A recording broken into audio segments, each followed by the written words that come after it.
അണുവെടുത്താൽ തന്നെയും അല്ലെങ്കിൽ ഒരു കോശമെടുത്താലും എല്ലാത്തിനും ഒരു ന്യൂക്ലിയസും അതുപോലെ കേന്ദ്രബിന്ദുവൊക്കെ ഉണ്ട്. അതാണ് അതിൻ്റെ ഊർജ്ജസ്ഥാനം. ഈ ഉടമ്പടിയായാലും ഉടമ്പടിയുടെ ഊർജ്ജസ്ഥാനമുണ്ട്. ആ ഊർജ്ജസ്ഥാനം വെളിപ്പെട്ട് കിട്ടിയാൽ നമ്മൾ പിന്നെ ഒത്തിരി അലയേണ്ടി വരത്തില്ല. ഞാൻ ഇങ്ങനെ പറയാൻ കാര്യം, കഴിഞ്ഞ ദിവസം ഇവിടെ സുമംഗല എന്ന് പറഞ്ഞൊരു ചേച്ചി സാക്ഷ്യം പറഞ്ഞായിരുന്നു. അപ്പോൾ പത്തനംതിട്ടക്കാരത്തിയാണ്. സുമംഗല ആദ്യ ദിവസം ഇവിടെ വന്ന് മാതാവിനെക്കുറിച്ചൊക്കെ കേട്ട് ഇവിടെയൊക്കെ വന്ന് കണ്ട് എല്ലാമൊക്കെ മനസ്സിലാക്കി ആൾ പോയി.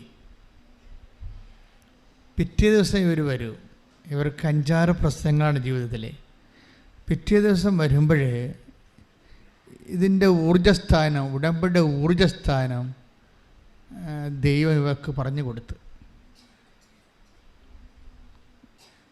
അപ്പോൾ ഉടനെ ഉടമ്പടിയിൽ ആദ്യം തന്നെ അവരെഴുതി, ആദ്യ നിയോഗത്തിൽ, അമ്മേ എൻ്റെ വിഷയങ്ങളൊക്കെ പോട്ടെ, അമ്മയുടെ പ്രത്യക്ഷീകരണത്തിൻ്റെ സാക്ഷിയായി എന്നെ ഉയർത്തണമേ. Price the Lord. അതാണ് ഊർജ്ജസ്ഥാനം. അവർ ഒരു നോൺ ക്രിസ്ത്യനാണ്, പക്ഷേ ആദ്യ ദിവസം വന്ന് എല്ലാം കണ്ട് മനസ്സിലാക്കി പോയപ്പോൾ പരിശുദ്ധാത്മാവ് ഉടമ്പടിയുടെ ഊർജ്ജസ്ഥാനം പറഞ്ഞു കൊടുത്തു. അതുകൊണ്ടുള്ള ഗുണം എന്താണെന്നറിയോ? ബാക്കി ഇവരുടെ 5 കാര്യങ്ങളും പെട്ടെന്ന് നമ്മളെ കവളാസ് പൊട്ടണ പോലെ പടപടാന്ന് പൊട്ടി മാറുകയും. ഇതറിയാതെ എൻ്റെ IELTS, എൻ്റെ വസ്തു വിൽപ്പന, എൻ്റെ മക്കളുടെ കല്യാണമെന്നും പറഞ്ഞിരുന്ന ഈ ജന്മത്ത് ഈ സാധനം കിട്ടത്തില്ല. എപ്പോഴും നമ്മൾ ശ്രദ്ധിക്കേണ്ട വിഷയമാണിത്. മരമറിയാതെ ഇങ്ങനെ കൊടിയിട്ട ആൾക്കാർ ഇങ്ങനെ നടക്കണ കാണാം. ഇത് ഹോൾ ബൈബിൾ നമ്മളെടുത്താലും അതിൻ്റെ ഊർജ്ജസ്ഥാനം എന്താ? കർത്താവിൻ്റെ പുനരുദ്ധാനമാണ്, ക്രിസ്തുവിൻ്റെ പുനരുദ്ധാനമാണ്. ഇപ്പം നടപടി പുസ്തകത്തിൻ്റെ 1:8 വായിച്ച് സ്തുതിക്കട്ടെ. ഹല്ലേലൂയ, യേശുവേ നന്ദി, ഹല്ലേലൂയ, ഹല്ലേലൂയ, ഹല്ലേലൂയ. അപ്പോസ്തലപ്രവർത്തനങ്ങൾ 1:8. നടപടി പുസ്തകം 1:8. എന്നാൽ പരിശുദ്ധാത്മാവ് നിങ്ങളുടെ മേൽ വന്നു കഴിയുമ്പോൾ, എന്നാൽ പരിശുദ്ധാത്മാവ് നിങ്ങളുടെ മേൽ വന്നു കഴിയുമ്പോൾ നിങ്ങൾ ശക്തി പ്രാപിക്കും. ശക്തി പ്രാപിക്കും. ജെറുസലേമിലും യൂദയാ മുഴുവനിലും സമരിയായിലും ഭൂമിയുടെ അതിർത്തികൾ വരെയും നിങ്ങൾ എനിക്ക് സാക്ഷികളായിരിക്കുകയും ചെയ്യും. അപ്പം അതാണ് ദൈവിക ലക്ഷ്യം. നമ്മൾ ആദ്യമേ പ്രാർത്ഥിക്കേണ്ടത്, കർത്താവേ നിൻ്റെ പുനരുത്ഥാനത്തിൻ്റെ സാക്ഷികളായി എന്നെ ഉയർത്തണമെന്നാണ്. ശരിക്കും ഒന്ന് പ്രാർത്ഥിച്ചേ. കർത്താവേ എൻ്റെ ജീവിതത്തിൻ്റെ പ്രതികൂല കാലാവസ്ഥയെ നിന്റെ കരം ഗ്രഹിച്ച് ഞാനീ കടലെ നീന്തുന്ന കാലങ്ങളിലെ ഒക്കെയും എൻ്റെ കർത്താവേ നിന്റെ പീഡാനുഭവത്തിൻ്റെയും നിന്റെ തിരുമരണത്തിൻ്റെയും നിന്റെ തിരുഉദ്ധാനത്തിൻ്റെയും സ്വർഗം അംഗീകരിക്കുന്ന സാക്ഷിയായി എന്നെ ഉയർത്തണമേ. ശ്രദ്ധിക്കട്ടെ.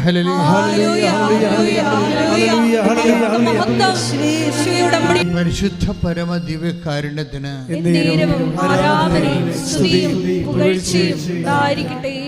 ഈശോയാണെങ്കിൽ ഈ സാക്ഷ്യം കേട്ട് സന്തോഷിക്കുന്ന ഒരാളാണ്. ബൈബിളിലെ നല്ല പ്രസന്നമായ ഭാവം ഈശോയുടേത്. പലപ്പോഴും ഈശോ വളരെ അപൂർവ ഭാവം മാത്രമേ ഈശോ ചിരിക്കത്തുള്ളൂ. ചിരിക്കുന്ന ഈശോയെ നമ്മൾ കാണത്തില്ല ഒരിക്കലും ബൈബിളിൽ. ഈശോ ഒത്തിരി പ്രാവശ്യം ചിരിച്ച് കാണും. പക്ഷേ അപ്പോസ്തലന്മാരുടെ ജീവിതം ഇതൊക്കെ രൂപപ്പെടുത്തിയവൻ്റെ കാലത്ത് രക്തസാക്ഷിത്വത്തിൻ്റെ വഴികളായതുകൊണ്ട് അവർക്ക് ചിരിക്കാൻ സമയം കിട്ടി കാണത്തില്ല. അതുകൊണ്ട് ഈശോൻ്റെ ചിരിയൊന്നും അവർ ഒപ്പിയെടുത്തിട്ടില്ല. ഈശോ നല്ല തമാശയൊക്കെ പറയണയാളാണ്. അത് രസകരമായ കാര്യങ്ങളൊക്കെ കാര്യങ്ങൾ വളരെ കോമഡിയായിട്ട് അവതരിപ്പിക്കുന്ന ആളാണ്. വലിയ ധനവാന്മാരെ കാണുമ്പോൾ ഈശോ പറയും ഇവൻ്റെ കാര്യം പോക്കാണ്. ഇവൻ ഒട്ടകം സൂചിക്കുഴയിലൂടെ പോവുമെങ്കിൽ തീർച്ചയായിട്ടും ഇവനും ഇതിനകത്ത് കയറുമെന്ന്. അത് കോമഡിയല്ലേ ശരിക്കും പറഞ്ഞാൽ? ഒട്ടകം സൂചിക്കുഴയിലൂടെ പോവുമെങ്കിൽ തീർച്ചയായിട്ടും ധനവാന്മാരും ദൈവരാജ്യത്തിൽ പ്രവേശിക്കും. അപ്പം അതിൻ്റെ അകത്തൊരു സട്ടയറുണ്ട്, ശരിക്കും ഒരു ആക്ഷേപകാശമുണ്ട്. പക്ഷേ ഇതൊന്നും അപ്പോസ്തലന്മാരങ്ങനെ പിക്കപ്പ് ചെയ്തിട്ടില്ല. കാര്യം അവരുടെ വഴികളെല്ലാം ജീവനെടുത്ത് കയ്യിൽ പിടിച്ചുകൊണ്ട് ഒരു അടരാട്ടമായിരുന്നു. ക്രിസ്തുവിന് വേണ്ടി സാക്ഷ്യം വഹിച്ചതിൻ്റെ പേരിൽ അവിടെ ജീവൻ അന്വേഷിച്ചവരുടെ കണ്ണുകൾ ഇരുട്ടിൽ എപ്പോഴും തെളിഞ്ഞു വരുമായിരുന്നു. അത് കാരണം സീരിയസ് മൂഡിലാണ് സുവിശേഷം പോകുന്നത് മുഴുവനും. എങ്കിലും ഈശോ സന്തോഷിച്ച സമയമുണ്ട്. അവൻ ആത്മാവിൽ സന്തോഷിച്ചുകൊണ്ട് Take the word of God. Sudhikata hallelujah. Hallelujah. Hallelujah. Hallelujah. Luka സുവിശേഷം 10:21. ലൂക്കാ 10:21. ആ സമയം തന്നെ പരിശുദ്ധാത്മാവിൽ ആനന്ദിച്ച്. Praise the Lord. ഈശോ ആനന്ദിക്കുന്നത് നമ്മുടെ ഈ ചളുവ തമാശകട്ടല്ല, പരിശുദ്ധാത്മാവിലാണ്. വ്യത്യാസമുണ്ട്. പരിശുദ്ധാത്മാവിൽ ആനന്ദിച്ച് അവൻ പറഞ്ഞു. ആ സമയം തന്നെ അവൻ പരിശുദ്ധാത്മാവിൽ ആനന്ദിച്ചു പറഞ്ഞു. ഇനി എന്താ പറഞ്ഞെന്ന് കേട്ടെ? സ്വർഗത്തിന്റെയും ഭൂമിയുടെയും കർത്താവായ പിതാവേ, അവിടുത്തെ ഞാൻ സ്തുതിക്കുന്നു. എന്തെന്നാൽ അങ്ങ് ഇവ ജ്ഞാനികളിൽ നിന്നും ബുദ്ധിമാന്മാരിൽ നിന്നും മറച്ചു വെക്കുകയും ശിശുക്കൾക്ക് വെളിപ്പെടുത്തുകയും ചെയ്തു. അതേ പിതാവേ, അതായിരുന്നു അവിടുത്തെ അഭീഷ്ടം.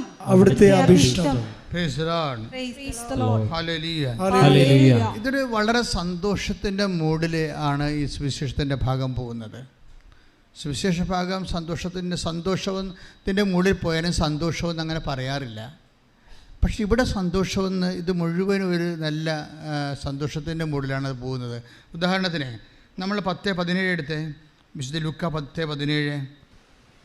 ലൂക്കാ 10:17.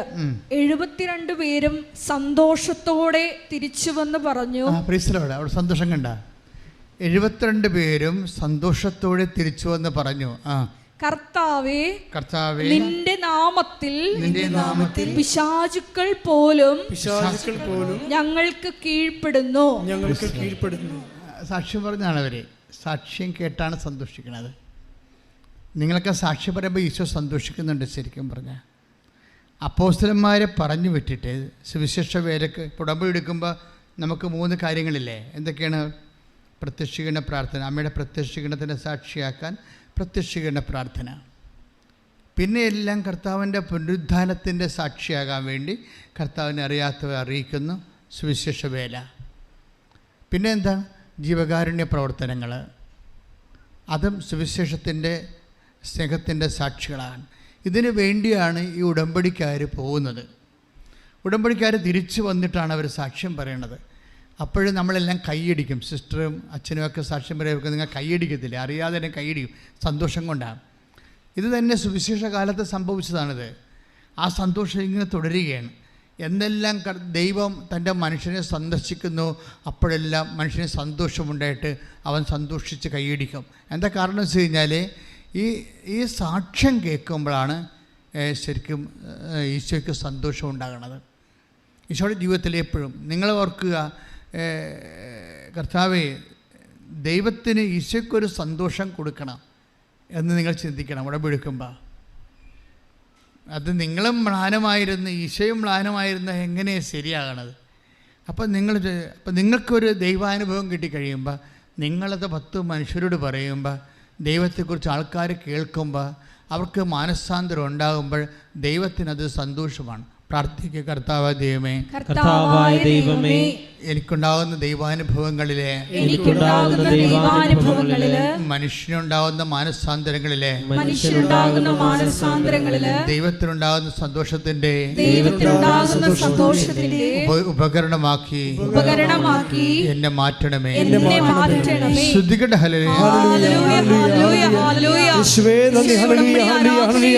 പങ്കെടുക്കുന്ന ഞങ്ങൾക്ക് എല്ലാവർക്കും സാക്ഷ്യത്തിന്റെ സന്തോഷം നൽകണമേ. സാക്ഷ്യം മറ്റുള്ളവർക്ക് പങ്കുവെക്കാനുള്ള വലിയ കൃപ നൽകണമേ. പരമദിവ്യകാരുണ്യത്തിന് ആരാധനയും സ്തുതിയും പുകഴ്ചയും ഉണ്ടായിരിക്കട്ടെ. ഇത് വളരെ സിമ്പിളാണ്, പക്ഷെ ഇതിൻ്റെ കറക്റ്റ് കാര്യങ്ങൾ നിങ്ങൾ അറിഞ്ഞാൽ ഇപ്പം തന്നെ ഈശോ തന്നെ ഈ 72 പേരെ വിടുന്നത് എങ്ങനെയാണ്? കൃപാസനത്തിൽ നിന്ന് ഓരോ ദിവസവും 100 കണക്കിന് മനുഷ്യർ കർത്താവിൻ്റെ ദൗത്യങ്ങളെ ഏറ്റെടുത്തുകൊണ്ട് ദൈവസ്നേഹത്തോടെ പോവുകയാണ്. ഇപ്പോൾ ഒരു 100 പേര് ഉടമ്പടി ചെയ്യുമ്പോൾ ചിലപ്പോൾ 2 പേര് മാത്രമേ അതിൻ്റെ അകത്ത് അത് കർത്താവിന് വേണ്ടി ചെയ്യുന്നൊരു ജോലിയാണെന്ന് മനസ്സിലാക്കത്തുള്ളൂ. അല്ലാത്തവരൊക്കെ എൻ്റെ മകളെ കെട്ടിക്കണം, അല്ലെങ്കിൽ എൻ്റെ വസ്തു വിൽക്കണം, ആ വിഷയത്തിലാണ് നിങ്ങൾ എല്ലാവരും കൂടുതൽ പ്രാധാന്യം. അതുകൊണ്ടാണ് ഇത് ലാഗ് ചെയ്യാൻ കാരണം. ദൈവത്തിനൊരു പറയും, ഇപ്പോൾ നിങ്ങളെ വസ്തു വിട്ടിട്ട് ദൈവത്തിന് എന്ത് കാണിക്കാനാണ്? ഒന്നുമില്ല. അപ്പോൾ നിങ്ങൾ ബുദ്ധി ഉണ്ടെങ്കിൽ ചിന്തിക്കണം, ഇത് ദൈവത്തെ എന്തെങ്കിലും പ്രയോജനമുണ്ടേ? ദൈവം നിങ്ങളെ അനുഗ്രഹിക്കുകയും ചെയ്യണം. നിങ്ങളുടെ വസ്തു വിറ്റിട്ട് ദൈവത്തിന് എന്ത് കാണിക്കുക? നിങ്ങൾക്ക് PR കിട്ടിയിട്ട് ദൈവത്തിന് എന്താ? ഒരു കാര്യമില്ല. അപ്പം തന്നെ ചിന്തിക്കണം, ദൈവത്തിന് പ്രയോജനമുള്ള വ്യക്തികളായിട്ട് മാറണം. ഇതാണ് എൻ്റെ എളുപ്പം. 10 കൊല്ലമൊക്കെ കൊണ്ട് എൻ്റെ മക്കളെ ഞാൻ സത്യമായിട്ട് എൻ്റെ ടൈം ഷോർട്ടറിങ് ഇരിക്കണേ എപ്പോഴാണ്? ഇതിൻ്റെ കറക്റ്റ് ഊർജ്ജസ്ഥാനം അറിയുമ്പോഴാണ്. എന്താണ് ദൈവത്തിന് ഇതുകൊണ്ട് എന്ത്? ഞാൻ ഈ ഉടമ്പടി എടുക്കുന്നതിലൂടെ ദൈവത്തിന് എന്താണ് പ്രയോജനം എന്നാണ് നിങ്ങൾ ധ്യാനിക്കേണ്ടത്. അപ്പോൾ തീർച്ചയായിട്ടും നിങ്ങൾക്ക് മനസ്സിലാകും. എന്താ കാര്യം, ഈ വലിയൊരു പ്രോജക്റ്റിന് ഞാനൊക്കെ അച്ഛനായപ്പോൾ ആദ്യമേ തന്നെ മിഷണറിയായി. അതെന്താ വെച്ച് കഴിഞ്ഞാൽ എൻ്റെ മനസ്സ് ഈശോ ആദ്യമേ തന്ന കാര്യം അതാണ്. കർത്താവിനെ അറിയാത്തവരെ അറിയിക്കണം, അറിഞ്ഞവരെ ആഴപ്പെടുത്തണം. എന്താ കാര്യം? പിന്നീട് എന്താ കാര്യമെന്ന് ഈശോനോട് പറഞ്ഞായിരുന്നു. അച്ഛനായി 10-15 കൊല്ലം കഴിഞ്ഞപ്പോഴെന്ന് പറഞ്ഞു, ഞാനിനി ഒത്തിരി ഇപ്പം ചില പറയേ നല്ല മുതൽ മുടക്കുണ്ട് മകനെ ഇതിൻ്റെ അകത്തുനിന്ന്. ഞാൻ ഒത്തിരി എൻ്റെ നമുക്കറിയാമല്ല, പ്രകൃതിയ ദൈവമായിരിക്കവേ നല്ല സ്റ്റാറ്റസിൽ ജീവിച്ച ആളല്ലേ. നല്ല സ്റ്റാറ്റസ് വെടിഞ്ഞ് പ്രകൃതിയ ദൈവമായിരിക്കവേ ദൈവത്തോടുള്ള സമാനത മൃഗപ്പിടിക്കേണ്ട കാര്യമായി അവൻ പരിഗണിക്കാതെ ദാസനായി. നല്ല ഇൻവെസ്റ്റ്മെൻറ്റാണ്. കുരിശുമരണത്തോളൂ തന്നെ താഴ്ത്തി. കണ്ടാ, ഇത്രയും മുതൽ മുടക്കാൻ, ജീവന് തുല്യം മുതൽ മുടക്കാൻ കർത്താവിൻ്റെ വിശുദ്ധമായ രക്തം. അതുകൊണ്ട് തന്നെ ഈ വിഷയത്തിൻ്റെ മേലെ, കർത്താവിൻ്റെ തിരുമരണത്തിൻ്റെ മേലെ, അതിനുവേണ്ടി ആ ഉത്ഥാനത്തിൻ്റെ സാക്ഷികളായി ദൈവത്തിൻ്റെ ഹൃദയത്തിൻ്റെ സന്തോഷമായി മാറാൻ നമുക്കൊരു തീരുമാനമെടുത്താൽ അപ്പോൾ സ്വാഭാവികമായിട്ട് നിങ്ങൾക്ക് അഭിഷേകം വരാൻ തുടങ്ങും. ഈ സ്നേഹത്തിലാണ് ഈ അഭിഷേകം ഇരിക്കുന്നത്. ഞാൻ എപ്പോഴും നിങ്ങൾ പറയും ലൈറ്റ് വെയ്റ്റിംഗ് എന്ന് പറയും. What is light weighting? എന്താണ് ഭാരലഘുത്വം? എന്താണ് ഒരു ഭാരം ലഘുവാകണത്? എങ്ങനെയാണ് ഭാരം ലഘുവാകണത്? എപ്പോഴും അതിൻ്റെ കണ്ടൻറ്റ് അതെപ്പോഴാണ് നമുക്കൊരു ഭാരം ലഘുവായി വരുമ്പോഴാണ് നമുക്ക് ആളിന് അഭിഷേകം കിട്ടിയെന്ന് മനസ്സിലാകണത്. ഒരു ഭാരം ലഘുവായി വരുമ്പോൾ, വലിയ ഭാരമുള്ള വിഷയമാണ്, പക്ഷെ അത് വളരെ ലഘുവായിട്ട് അയാൾക്ക് അനുഭവപ്പെട്ടു വരുമ്പോൾ നമുക്കറിയാൻ പറ്റും അഭിഷേകം കിട്ടിയെന്ന്. അപ്പോൾ അതറിയണമെങ്കിലേ മക്കെദോനിയ 2 കൊറിന്ത്യൻസ് 2 കൊറിന്ത്യൻസ് 8-9 വായിച്ചേ. ശ്രുതികട ഹല്ലേലൂയ ഹല്ലേലൂയ ഹല്ലേലൂയ ഹല്ലേലൂയ ഹല്ലേലൂയ. യേശുവേ നന്ദി. ഹല്ലേലൂയ ഹല്ലേലൂയ ഹല്ലേലൂയ. 2 കൊരിന്തോസ് 8:9. നമ്മുടെ കർത്താവായ യേശുക്രിസ്തുവിന്റെ കൃപ നിങ്ങൾക്കറിയാമല്ലോ. നമ്മുടെ കർത്താവായ യേശുക്രിസ്തുവിന്റെ കൃപ നിങ്ങൾക്കറിയാമല്ലോ. അവൻ സമ്പന്നനായിരുന്നിട്ടും നിങ്ങളെ പ്രതി ദരിദ്രനായി തന്റെ ദാരിദ്ര്യത്താൽ നിങ്ങൾ സമ്പന്നരാകാൻ വേണ്ടി തന്നെ. നിങ്ങൾ സമ്പന്നരാകാൻ വേണ്ടി തന്നെ. ഇതാണ് ഈ ഭാരലഘുത്വം എന്ന് പറയുന്നത്.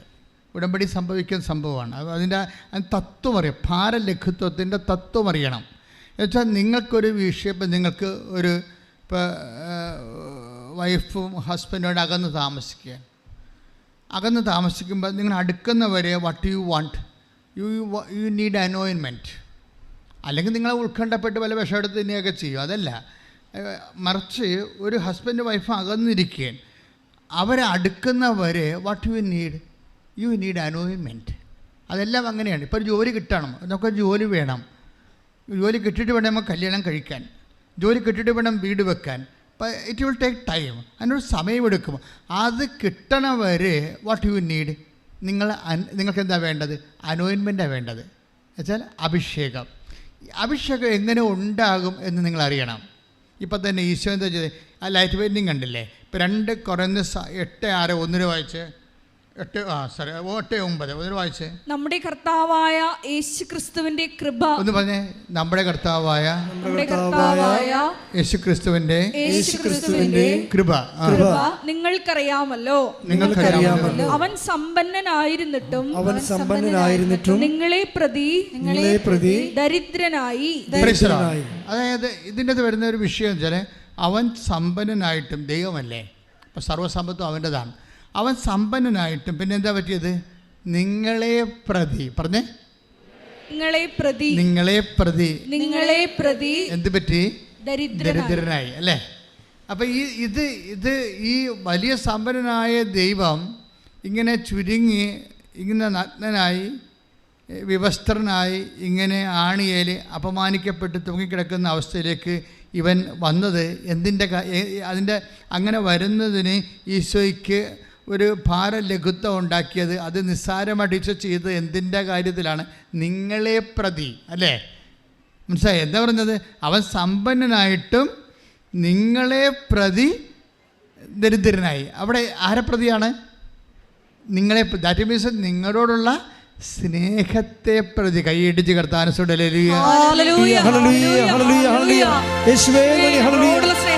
പരമ ദിവ്യകാരുണ്യത്തിന്. അപ്പൊ ഉടമ്പടിയുടെ ഊർജ്ജസ്ഥാനം നമുക്ക് മനസ്സിലായി. പുനരുദ്ധാനമാണ്, പിന്നെ എന്താണ്? അമ്മയുടെ പ്രത്യക്ഷീകരണമാണ്. പക്ഷെ അതിനു വേണ്ടിയുള്ള നമ്മുടെ എല്ലാ പ്രവർത്തനങ്ങളുടെ പിന്നിലും ആ ഭാരലഘുത്വം ഉണ്ടാക്കണത് എന്താ? ദൈവസ്നേഹമായിരിക്കണം. പറഞ്ഞ മനസ്സിലായില്ല? ഇപ്പം നിങ്ങൾക്കുള്ളത് നിങ്ങളുടെ ജീവിതത്തോടുള്ള സ്നേഹമാണ്. ഈ ഫോർമാറ്റ് നേരെ ചേഞ്ച് ചെയ്യേണ്ടി വരും. മനസ്സിലായില്ലേ? നിങ്ങൾക്ക് ജീവിതത്തോടുള്ള അഭിനിവേശവും താല്പര്യവും സ്നേഹവുമാണ് നിങ്ങൾ ഇതുകൊണ്ട് എന്തെങ്കിലും കടിച്ചു പിടിച്ച് നീന്താൻ നോക്കണത്. പക്ഷേ ഇത് വർക്കൗട്ട് ചെയ്യണ പാടാണ്.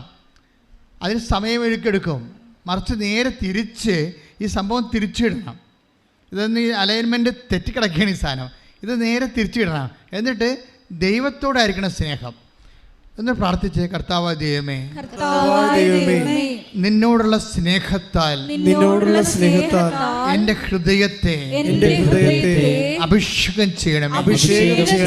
ഞാൻ ചെയ്യുന്ന പ്രവർത്തനങ്ങളെ ഭാരപ്പെട്ടതായാലും അത് ലഘുവായി ചെയ്യാൻ എന്നെ ദൈവസ്നേഹത്താൽ നിറക്കണമേ. ശ്രദ്ധിക്കട്ടെ. ഇപ്പോഴുണ്ടല്ലോ, ഇപ്പോൾ ഈ ആയുർവേദ വൈദ്യന്മാരില്ലേ, നമ്മുടെ രാജ്യം ആയുർവേദത്തിൻ്റെ രാജ്യമാണ്. ലോകത്ത് ഏറ്റവും കൂടുതൽ ആയുർവേദത്തിൻ്റെ സംഭാവന നൽകിയത് നമ്മളുടെ പിതാക്കന്മാരാണ്. 5000 കൊല്ലം മുമ്പുള്ള ആയുർവേദ ചരിത്രം നമുക്കുള്ളത്. അപ്പോൾ ഈ ആയുർവേദത്തിൻ്റെ കഷായം അല്ലെങ്കിൽ ലേഖ്യം എപ്പോഴാണത് പാകമാകണത്? പണ്ടത്തെ ചില വൈദ്യന്മാരൊക്കെ പാകമാകണ സമയത്ത് മുറുക്കത്ത് പോകുമായിരുന്നു. അതിൻ്റെ അകത്ത് പുരാതന കാലങ്ങളിലുള്ള ചരിത്രങ്ങൾ പരിശോധിച്ചാൽ അത് മനസ്സിലാവും. എപ്പോഴാണിത് പാകമാകണത് എങ്ങനെ അറിയാൻ പറ്റും? അത് താഴെ കൊടുത്തിരിക്കുന്ന ഉരുളിയുടെ താഴെയുള്ള തീ, കത്തണ തീ, ഇത് പാകമാകുന്ന അനുസരിച്ച് കൊണ്ട് വളഞ്ഞ് കുത്തി ഇതിനകത്തേക്ക്, ഉരുളിയുടെ അകത്തേക്ക് കത്തി വീഴും, വളഞ്ഞു കുത്തും. അതാണ് അതിന് പാകമെന്ന് പറയണത്. ഒരു ലേഖ്യത്തിൻ്റെ അല്ലെങ്കിൽ ഒരു കഷായത്തിൻ്റെ പാകം, എല്ലാ കഷായമല്ല, അത് മരുന്നിൻ്റെ ഒരു പ്രത്യേകതയാണത്. അതുപോലെ തന്നെ ഉടമ്പടി എപ്പോഴാണ് നിങ്ങൾ ഉടമ്പടിയിലാണെന്ന് നിങ്ങൾക്ക് എങ്ങനെ അറിയാൻ പറ്റും? നിങ്ങൾ ഉടമ്പടിയിലാണ് എന്നെങ്ങനെ അറിയാൻ പറ്റും? നിങ്ങളുടെ പ്രേക്ഷിത വേല അല്ലെങ്കിൽ കർത്താവിൻ്റെ കൈമാറ്റ ശുശ്രൂഷ അത് അല്ലെങ്കിൽ ജീവകാരുണ്യ പ്രവർത്തനം എപ്പോഴാണ് എൻ്റെ മക്കൾക്ക് ഭാരമില്ലാതെ ദൈവസ്നേഹത്തോടെ സിമ്പിളായിട്ട് ചെയ്യാൻ പറ്റണത്, അപ്പോൾ ഉടമ്പടി കത്തുന്നുണ്ട്. ഇതാണ് സംഭവം. അല്ലാതെ മനസ്സിലായില്ലേ? ഇത് വളരെ സീരിയസ് ആണ്. ഇങ്ങനെ ഈ ഇതിന് ടെക്നിക്കാലിറ്റി അറിഞ്ഞാൽ ഉടമ്പടി പെട്ടെന്നാണ് വർക്കൗട്ട് ചെയ്യണത്. കാര്യം ഇതിൻ്റെ ഭാരമില്ല. എപ്പോഴാണ് ഇപ്പോൾ നിങ്ങൾക്കൊരു നിങ്ങളുടെ ഒരു 10 പേപ്പറുണ്ട്, അപ്പോൾ നിങ്ങൾക്ക് ഭയങ്കര തീവ്രമായ ആഗ്രഹമാണ്. എന്താണ്? കർത്താവ് 10 പേപ്പറല്ലേ ഉള്ളു, ഒരു 10 കൂടി കിട്ടിയെങ്കിൽ കർത്താവിനെ മറ്റുള്ളവർ കൂടി അറിയിക്കാമായിരുന്നില്ല. അല്ലെങ്കിൽ ആരെങ്കിലും കാണുമ്പോൾ കർത്താവ് ഇപ്പോൾ എൻ്റെ കൂടെ കയ്യിൽ ഒരു പേപ്പർ ഉണ്ടായിരുന്നെങ്കിൽ കൊടുക്കാമായിരുന്നില്ല എന്നൊക്കെ ചില ആൾക്കാർ വന്ന് സാക്ഷ്യം പറയുന്നില്ലേ? ദാറ്റ് മീൻസ് അവർ ഉടമ്പടിയിലാണ്. ഉടമ്പടി എടുത്തത് കൊണ്ട് ഉടമ്പടിയിലാകത്തില്ല. ഉടമ്പടിയിലാകണമെന്നുണ്ടെങ്കിൽ ആ ഉടമ്പടിയിൽ ചലിപ്പിക്കുന്ന ആ ഒരു ചാലക ശക്തി എന്ന് പറയുന്നത് ദൈവസ്നേഹമാണ്. ആ ദൈവസ്നേഹത്തിലേക്ക് വന്നാൽ നമ്മൾ പറന്ന് വെട്ടി കർത്താവിന് വേണ്ടി വേറെ ചെയ്യും. എന്നിട്ട് നമുക്കൊരു നമ്മൾ ടയേർഡാകത്തില്ല. ഞാൻ പണ്ട് എനിക്ക് എപ്പോഴും ഉണ്ടാകുന്നൊരു പ്രശ്നമാണ് ഈ ബ്രോങ്കൈറ്റിസിൻ്റെ പ്രശ്നം. പ്രത്യേകിച്ച് ഈ ഡിസംബർ മാസത്തിലൊക്കെ നവംബർ ആകുമ്പോൾ തന്നെ എൻ്റെ പതിരെയൊക്കെ ഇങ്ങനെ എപ്പോഴും സ്വെല്ലിങ് ആകും, ചുമയാവും. 2 മാസമൊക്കെ ചുമക്കും. ഈ 2 മാസം ചുമക്കണ സമയത്ത് തന്നെയാണ് ഞാൻ കൊച്ചിയിൽ നിന്ന് ഈ പുന്നപ്പുറ വരെ 66 ധ്യാനങ്ങൾ നടത്തും. എന്തിനാണ്? കടലിൽ കൺവെൻഷൻ നടത്താൻ വേണ്ടി. കടലിൽ കൺവെൻഷന് മുമ്പ് ആദ്യം കൊച്ചി പോയി ചെറിയൊരു മിനി കൺവെൻഷൻ നടത്തും. അവിടെ മധ്യസ്ഥ പ്രാർത്ഥനക്കാർ രൂപപ്പെടും. എന്നിടത്ത് പിന്നീട് കണ്ടക്കട വന്ന് നടത്തും, പിന്നീട് ചെല്ലാനത്ത് വന്ന് നടത്തും, പിന്നെ പള്ളിത്തോട്ട് എൻ്റെ നാട്ടിൽ വന്ന് നടത്തും. ഇങ്ങനെ നടത്തി പുന്നപ്പുറ വരെ പോകും. അപ്പോൾ 2 മാസമാകും. അപ്പോഴാണ് ഡിസംബർ 26 ഒക്കെ ആകും. അപ്പോൾ കടലിൽ കൺവെൻഷൻ നടത്തും 10 ദിവസത്തേക്ക്. അപ്പോൾ ഈ സമയത്തെല്ലാം ഇങ്ങനെ മഞ്ഞ് പിടിച്ച് ചുമച്ച് നമുക്ക് ഞാൻ ചുമക്കണ കണ്ട വേറെ ആൾക്കാർക്ക് തോന്നും ഇപ്പം ചത്തുപോകുമെന്ന് തോന്നും. പക്ഷെ എൻ്റെ ഉള്ളിൽ ഭയങ്കര ദൈവസ്നേഹം തോന്നുന്നുണ്ടാവും. പിറ്റേ ദിവസവും പോകാൻ വേണ്ടി തോന്നും. ഇതിനെയാണ് അഭിഷേകം എന്ന് പറയണത്. ഞാൻ എന്തെങ്കിലും നിങ്ങളോട് പറയുന്നുണ്ടെങ്കിൽ ആ ഒരു പാഠം പഠിച്ച് തീർന്നിട്ട് പറയുന്നതാണത് ശരിക്കും. അപ്പം നിങ്ങളൊന്ന് പ്രാർത്ഥിക്കണം. കാര്യം നിങ്ങൾ ഇങ്ങനെ ഒത്തിരിയേറെ ലാഗ് ചെയ്യേണ്ട ഒരു കാര്യമില്ല. ഇങ്ങനെ ചില കാര്യങ്ങൾക്ക് ലാഗ് ചെയ്യേണ്ട ഒരു കാര്യമില്ല.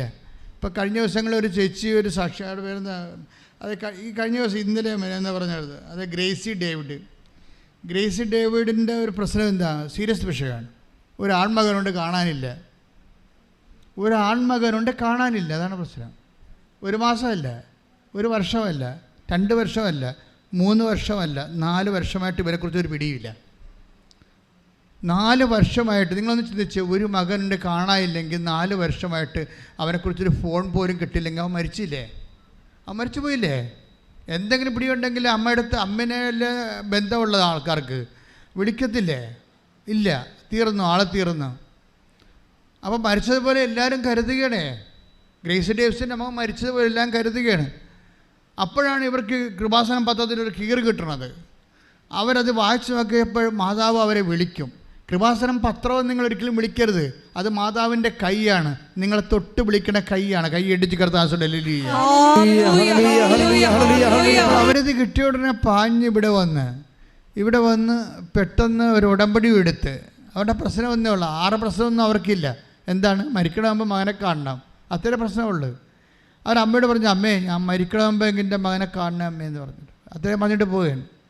ഇവർ പല പ്രാവശ്യം അച്ഛനെ കാണണം ഇവിടെ വന്നിട്ടുണ്ട്. പക്ഷേ അവർക്ക് ഇവിടുത്തെ തിരക്ക് കൊണ്ടാണ്. അതിനേക്കാൾ സീരിയസ് ആയിട്ട് 4 കൊല്ലമായിട്ട് കാണാത്ത മകൻ ചിലപ്പോൾ ഓഫീസിൽ വിചാരിച്ച് കാണും, മരിച്ചു പോയി കാണുമെന്ന് വിചാരിച്ച് കാണും. അതെങ്ങനെ അമ്മനോട് പറയണത്? അച്ഛൻ്റെ വന്നാലും റിസൾട്ട് അതല്ലേ എന്നൊക്കെ വിചാരിച്ചുകൊണ്ട് അവരതിനേക്കാൾ cancer 4th stage, kidney 4th stage അതൊക്കെ എടുത്ത് നോക്കുമ്പോൾ ഇവർക്ക് കിട്ടത്തില്ല ചീട്ട്. പക്ഷേ ഇവർക്ക് ഒരു ദിവസം ഇവരോട് യൂട്യൂബിലൂടെ എന്നെ ചേർത്ത് അമ്മ പറയും, അതായത് നീ അച്ഛനെ കാണേണ്ട കാര്യമില്ല, അമ്മയെ കണ്ടാൽ മതി എന്ന് പറയും. അച്ഛനെ കാണേണ്ട കാര്യമില്ല. അത് ഇവർക്ക് അഭിഷേകമായിട്ട് കിട്ടും, ഇവരുടെ ചങ്കിൽ കൊള്ളും. അച്ഛനെ കാണേണ്ട കാര്യമില്ല, അമ്മയെ കണ്ടാൽ മതിയല്ല എന്ന്. അപ്പോൾ ഉടനെ ഇവരെന്നാ ചെയ്യുന്നത് വെച്ച് കഴിഞ്ഞാൽ ഇവരുടെ ടൈം കഴിയുമ്പോൾ ഇവർ വീട്ടിലിരുന്ന് ആരാധന കൂട്ടി, യൂട്യൂബിൽ ആരാധന കൂടും. ഗ്രേസി ഡേവിഡ് തൃശ്ശൂർക്കറിയാം, ഈ ദിവസങ്ങൾ നടന്ന സാക്ഷ്യമാണ്. അപ്പോൾ വീട്ടിലിരുന്ന് ആരാധന കൂടും. ആരാധന കൂടുമ്പോൾ ആരാധനയിൽ പ്രാർത്ഥനയുടെ സമയത്ത് ഈശോ മെസ്സേജ് പറയും. ഈശോ പറയും, നിങ്ങളുടെ കുടുംബത്തിൽ നിന്ന് ഇറങ്ങിപ്പോയവർ തിരിച്ചു വന്നുകൊണ്ടിരിക്കുന്നതെന്ന് പറയും. നിങ്ങളുടെ കുടുംബത്തിൽ നിന്ന് ഇറങ്ങിപ്പോയവർ തിരിച്ചു വന്നുകൊണ്ടിരിക്കുന്നത് കർത്താവ് അരുളിച്ചെന്ന് പറയും. ഇതോടുകൂടി ഗ്രേസി ഡേവിഡ് അവിടെ നിന്ന് ചാടി വീഴും അടുക്കളയിൽ നിന്ന്. ആടി കഴിഞ്ഞ് ഭർത്താവിനോട് പറഞ്ഞത്, നമ്മുടെ കാര്യം, നമ്മുടെ ആരാധന ഇന്ന് കൃപാസനത്തിൽ നടന്ന് അവരിവിടെ വന്നിട്ടില്ലേ, നമ്മുടെ ആരാധന നമ്മുടെ മകൻ വരുമെന്ന് കർത്താവ് പറഞ്ഞിട്ടുണ്ടെന്ന് പറഞ്ഞ അച്ഛനോടില്ലേ ഭർത്താവിനോട് പറയും. അവിടെ അതായത് അതോടുകൂടി തന്നെ പിറ്റേ ദിവസം ഇവരെ അവരുടെ മകൻ വിളിക്കും. സ്തുതിക്കട്ടെ, ഹല്ലേലൂയ. ആ പിറ്റേ ദിവസം തന്നെ വീട്ടിൽ വരും. നോക്കിയേ, ഒരു വിഷയം പോണ പൊക്ക് കണ്ടില്ലേ, എത്ര സ്പീഡാണ്. പക്ഷേ ആ അമ്മയാണ് ഞാൻ അപ്പോൾ ആദരിച്ചത്. കാരണം വെച്ച് കഴിഞ്ഞാൽ അവർ അടുക്കള ഇരുന്നുകൊണ്ട് യൂട്യൂബിൽ കൃപാസനം ധ്യാനം ഓൺലൈൻ കൂടിക്കൊണ്ടിരിക്കുകയാണ്. അപ്പോൾ കേൾക്കുന്ന മെസ്സേജ് അവരുടെ മകനെക്കുറിച്ചല്ല പറയണത്, ഒരു മകൻ. പക്ഷേ അവർ വിശ്വാസത്തിൽ അവരുടെ മകനാണെന്ന് പ്രഖ്യാപിക്കുകയാണ്. വിശ്വാസം ഒരു പ്രഖ്യാപനമാണ്. അവരുടെ മകനാണെന്ന് ഞാൻ അവൻ്റെ പേര് പറഞ്ഞില്ലല്ലോ. പറഞ്ഞോ? എനിക്ക് പേര് കർത്താവ് തന്നില്ല. നിൻ്റെ വീട്ടിൽ നിന്ന് ഇറങ്ങിപ്പോയ മകൻ തിരിച്ചു വരുന്നു എന്നാണ് പറഞ്ഞത്. അത് മെസ്സേജാണ് പറഞ്ഞത്. അപ്പം മെസ്സേജ് പറയുമ്പോൾ ചില അണ്ണന്മാരോ ഇതിങ്ങനെ ധ്യാന കേന്ദ്രന്മാർ കുറേയൊക്കെ പൊടിക്കൈയൊക്കെ പറയും, മകൻ വന്നെ മകൾ വന്നതൊക്കെ പറയും. ഇതൊക്കെ ശരിയാണ്. അപ്പം ധ്യാനം കൂടുന്ന ആൾക്കാർ തന്നെ ഇതുപോലെ വിണ്ണന്മാരുണ്ടെന്നുണ്ടെങ്കിൽ, വിശ്വാസം ഇല്ലാത്തവരുണ്ടെങ്കിൽ അവരങ്ങനെ എഴുതിത്തള്ളും. പക്ഷേ അഭിഷേകമുള്ളവർക്ക് എന്താ, അവർക്കറിയാം ഇത് അവർക്കുള്ള മെസ്സേജാണ്. അവരവിടെ നിന്ന് ചാടി വീഴുന്നത്, ദേ ഇന്ന് നടന്ന കൃപാസനത്തിൽ നടന്നത് നമ്മുടെ ആരാധനയാണ് നടന്നത്. അച്ഛൻ പറഞ്ഞത് നമ്മുടെ മകൻ വരുന്നുണ്ടെന്ന്. എന്തൊരു വിശ്വാസത്തിലാണ്. ഈ വിശ്വാസത്തിലേക്ക് ദൈവം അഡ്രസ്സ് ചെയ്യും. അപ്പം തന്നെ ദൈവം ഈ ഭൂമിയിൽ എവിടെയെങ്കിലും അവനുണ്ടെങ്കിൽ ഈ വിശ്വാസമുള്ള അമ്മയ്ക്ക് കൊണ്ടുവന്ന് കൊടുക്കും. അതാണ് വിശ്വാസത്തിന് ശക്തി. കൈ ഇടിച്ച് കിടത്താണ്.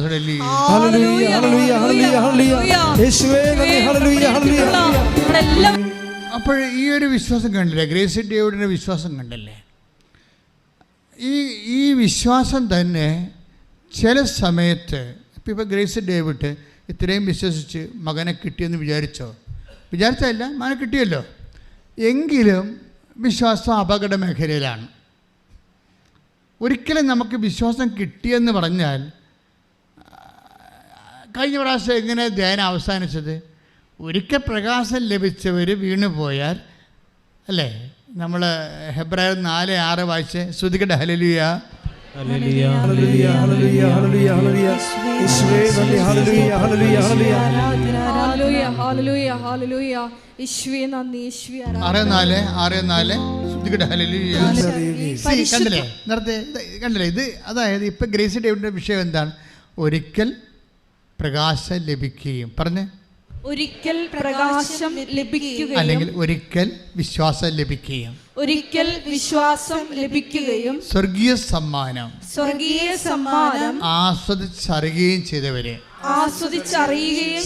എന്തെന്നാണ് ദൈവം. ഇപ്പം അവളുടെ പ്രാർത്ഥനയ്ക്ക് ഉത്തരം കിട്ടില്ല, മകനെ കൊണ്ടുവന്ന് പിറ്റേ ദിവസം കൊടുത്തില്ലേ, 72 മണിക്കൂറിനുള്ള സംഭവം എല്ലാം ക്ലിയർ ആയില്ലേ. അപ്പം അങ്ങനെ ഒരിക്കൽ പ്രകാശം ലഭിച്ച് വിശ്വാസം ലഭിച്ച് നമ്മുടെ വിശ്വാസത്തിൻ്റെ പ്രാർത്ഥനയ്ക്ക് ഉത്തരം ലഭിച്ചാൽ പിന്നെ അവർ ശ്രദ്ധിക്കേണ്ട കുറേ കാര്യങ്ങളുണ്ട്. എന്താണ് സാക്ഷ്യം പറഞ്ഞവർ പ്രത്യേകം ശ്രദ്ധിക്കണം. വായിച്ചോളൂ. ഒരിക്കൽ പ്രകാശം ലഭിക്കുകയും സ്വർഗീയ സമ്മാനം ആസ്വദിച്ചറിയുകയും ചെയ്തവരെ വീണു പോവുകയാണെങ്കിൽ അവരെ അനുതാപത്തിലേക്ക് പുനരാനയിക്കുക അസാധ്യമാണ്. ഇതാണ് ഉടമ്പടി ശ്രദ്ധിക്കേണ്ട കാര്യം. നിങ്ങൾക്കൊരിക്കൽ സാക്ഷ്യം ലഭിച്ച് വിശ്വാസത്തിൻ്റെ വഴികളിൽ നിങ്ങൾ വന്നാൽ പിന്നെ എന്താണ്, നിങ്ങളത് സംരക്ഷിക്കാൻ ബാധ്യസ്ഥയാണ്. ആ വിശ്വാസ നിലവാരം. അല്ലാതെ ഇനി ഒരു വിഷയം ഉണ്ടാകട്ടെ, അപ്പം ഞാൻ വീണ്ടും ഉടമ്പടി എടുത്ത് കാര്യം കണ്ടോളാമെന്ന് വിചാരിച്ചുകൊണ്ട് നിങ്ങൾ നിങ്ങളുടെ വഴികളിൽ പോയാൽ പ്രശ്നമാണ്. എന്താണ്, ഒരിക്കൽ പ്രകാശം ലഭിക്കുകയും സ്വർഗീയ സമ്മാനം ആസ്വദിച്ചറിയുകയും ചെയ്തവരെ വിശ്വാസത്തിൽ നിന്ന് വീണുപോയാൽ അവരെ അനുതാപത്തിലേക്ക് നയിക്കുക അസാധ്യം. പിന്നീട് അവർക്ക് കിട്ടത്തില്ലെന്ന്. അത് ഭയങ്കര സീരിയസ് വിഷയമാണ്. അതായത് ഒരിക്കൽ നിങ്ങൾ ദൈവമാണ് തൊട്ടിരിക്കണം, അല്ലാതെ നിങ്ങളുടെ പഞ്ചായത്ത് മെമ്പറാ പഞ്ചായത്ത് പ്രസിഡൻ്റ് അല്ല തൊട്ടത്. അപ്പം ദൈവം നിങ്ങളെ തൊട്ടിട്ട് നിങ്ങൾക്ക് ആ തൊട്ട അനുഭവം കിട്ടിയിട്ട് വീണ്ടും നിങ്ങൾ പാപികളായിട്ട് പഴയ ലോകത്താന്മാരായിട്ട് പോയിട്ട് പിന്നീടൊരു വിഷയം ഉണ്ടാകുമ്പോൾ പിന്നെ ദൈവത്തിൻ്റെ അടുത്ത് വന്ന് അനുഗ്രഹം അടിച്ചു മാറ്റാമെന്ന് വിചാരിച്ചാൽ നടക്കത്തില്ലെന്ന് തന്നെ വന്ന് മാത്രമല്ല, നിങ്ങളുടെ കാര്യത്തിൽ ഇതിനെക്കുറിച്ചൊക്കെ പത്രോസ് പറയണത് അതിനേക്കാൾ ഗതികെട്ട വാക്കാണ്. ശ്രുതികടെ എടുത്തുതരാം. ശ്രുതികടെ ഹല്ലേലൂയ ഹല്ലേലൂയ ഹല്ലേലൂയ ഹല്ലേലൂയ ഹല്ലേലൂയ ഹല്ലേലൂയ. 2 പത്രോസ് 2:20. 2 പത്രോസ് 2:20. നമ്മുടെ കർത്താവും രക്ഷകനുമായ യേശുക്രിസ്തുവിനെ കുറിച്ചുള്ള അറിവ് മൂലം. പ്രൈസ് ദി ലോർഡ് എന്ന് പറഞ്ഞ് നമ്മുടെ 2 പത്രോസ് 2:20 നമ്മുടെ കർത്താവും രക്ഷകനുമായ യേശുക്രിസ്തുവിനെ കുറിച്ചുള്ള അറിവ് മൂലം അവർ ലോകത്തിന്റെ മാലിന്യങ്ങളിൽ നിന്ന് രക്ഷ പ്രാപിച്ചതിന് ശേഷം വീണ്ടും അവയിൽ കുരുങ്ങുകയും അവയാൽ തോൽപ്പിക്കപ്പെടുകയും ചെയ്യുന്നെങ്കിൽ അവരുടെ അന്ത്യസ്ഥിതി ആദ്യത്തേതിനേക്കാൾ മോശമായിരിക്കും. ഈ വീണ് പോണ ആൾക്കാരല്ലേ, വിശ്വാസം ഒരിക്കൽ ലഭിച്ചു, അടയാളം കിട്ടി, സാക്ഷ്യം പറഞ്ഞു, പിന്നീട് ഒരിക്കലും അവർ പിന്നീട് പഴയതുപോലെ ആ കാലം കഴിയുമ്പോൾ വീണ്ടും ലോകത്താനായിട്ട് ജീവിച്ചിട്ട് പിന്നീടൊരു പ്രശ്നം ഉണ്ടാകുമ്പോൾ ദൈവത്തിലേക്ക് വന്നാൽ അവരെ ദൈവം വിളിക്കണത് പന്നി എന്നാണ് വിളിക്കണത്. അതിന് താഴത്തെ വായിച്ചേ 2 പത്രോസ് 2:22. 2 പത്രോസ് 2:22. നായ് ഛർദിച്ചത് തന്നെ വീണ്ടും ഭക്ഷിക്കുന്നു. നായ് ഛർദിച്ചത് തന്നെ പിന്നെയും ഭക്ഷിക്കുന്നു. കുളിച്ച പന്നി ചെളിക്കുണ്ടിൽ വീണ്ടും ഉരുളുന്നു എന്ന പഴമൊഴി അവരെ സംബന്ധിച്ച് ശരിയാണ്. എന്താ പ്രശ്നം വെച്ച് കഴിഞ്ഞാൽ, നിങ്ങളെപ്പോഴും ശ്രദ്ധിക്കും, ഒരിക്കലും ഇപ്പം ഗ്രേസി ഡേവിഡ് അവർക്ക് വിശ്വാസം കണ്ടവരല്ലേ, അവരുടെ ദിവ്യകുർബാനയിൽ നിന്ന് ഈശോ പറഞ്ഞു അവരുടെ മകൻ വരുന്നുണ്ടെന്ന്. അവരത് വിശ്വസിച്ചു, മകൻ വരികയും ചെയ്തു പിറ്റേ ദിവസം. ഇനി ഗ്രേസി ഡേവിഡ് വീണ് പോയാൽ അവളെ നായെന്ന്, പട്ടിയെന്ന്, അല്ലെ പന്നിയെന്ന് വിളിക്കത്തുള്ളൂ ദൈവം. എന്താണ്? നായ ഛർദ്ദിച്ചത് തന്നെ പിന്നെയും തിന്നുന്നു.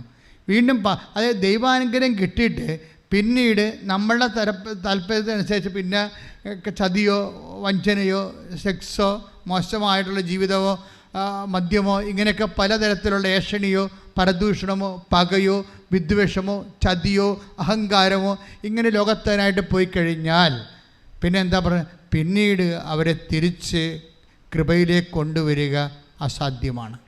പിന്നീട് അത് തിരിച്ചു തരത്തില്ല. കാര്യം എന്താണ്? നിങ്ങൾ ദൈവത്തിനെതിരായിട്ടാണ്.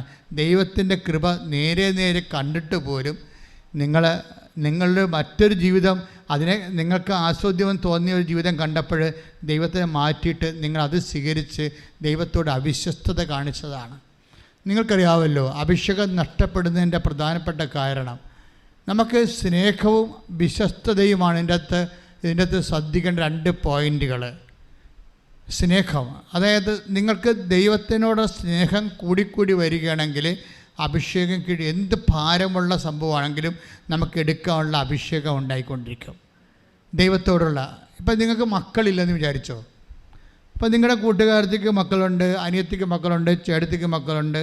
അപ്പോൾ നിങ്ങളുടെ അമ്മായി പറയും, നീ മച്ചാണ്, നീ അസത്താണ്, നോക്കി നിനക്ക് മാത്രം എന്താ മക്കളില്ലാത്ത, വേറെ എല്ലാവർക്കും മക്കളുണ്ടല്ലോ എന്ന് പറയുമ്പോൾ നിനക്ക് തോന്നുന്നു വല്ല കറണ്ട് കമ്പിയേലും പിടിച്ച് അത്ത് കളയാമെന്ന് തോന്നും. അത് അഭിഷേകം ഇല്ലാഞ്ഞിട്ടാണ്. പക്ഷേ ഈ ഒരു സിറ്റുവേഷനിൽ ഇപ്പം നിൻ്റെ കുടുംബ ചുറ്റുമുള്ള പ്രശ്നങ്ങൾ എന്തുമാത്രം രൂക്ഷമായി നിനക്കെതിരെ വരുമ്പോൾ ദൈവം ഉദ്ദേശിക്കണ അതല്ല. അതിനൊപ്പം തന്നെ ഈ താമര അല്ലെങ്കിൽ ആമ്പല് അത് പെരുവെള്ളം വർഷകാലം വരുമ്പോൾ എന്തു ചെയ്യും? ചീഞ്ഞു പോവുക? ഇല്ല. ആ വെള്ളത്തിൻ്റെ മുകളിൽ വരും ആ സംഭവം, ഇല്ലേ?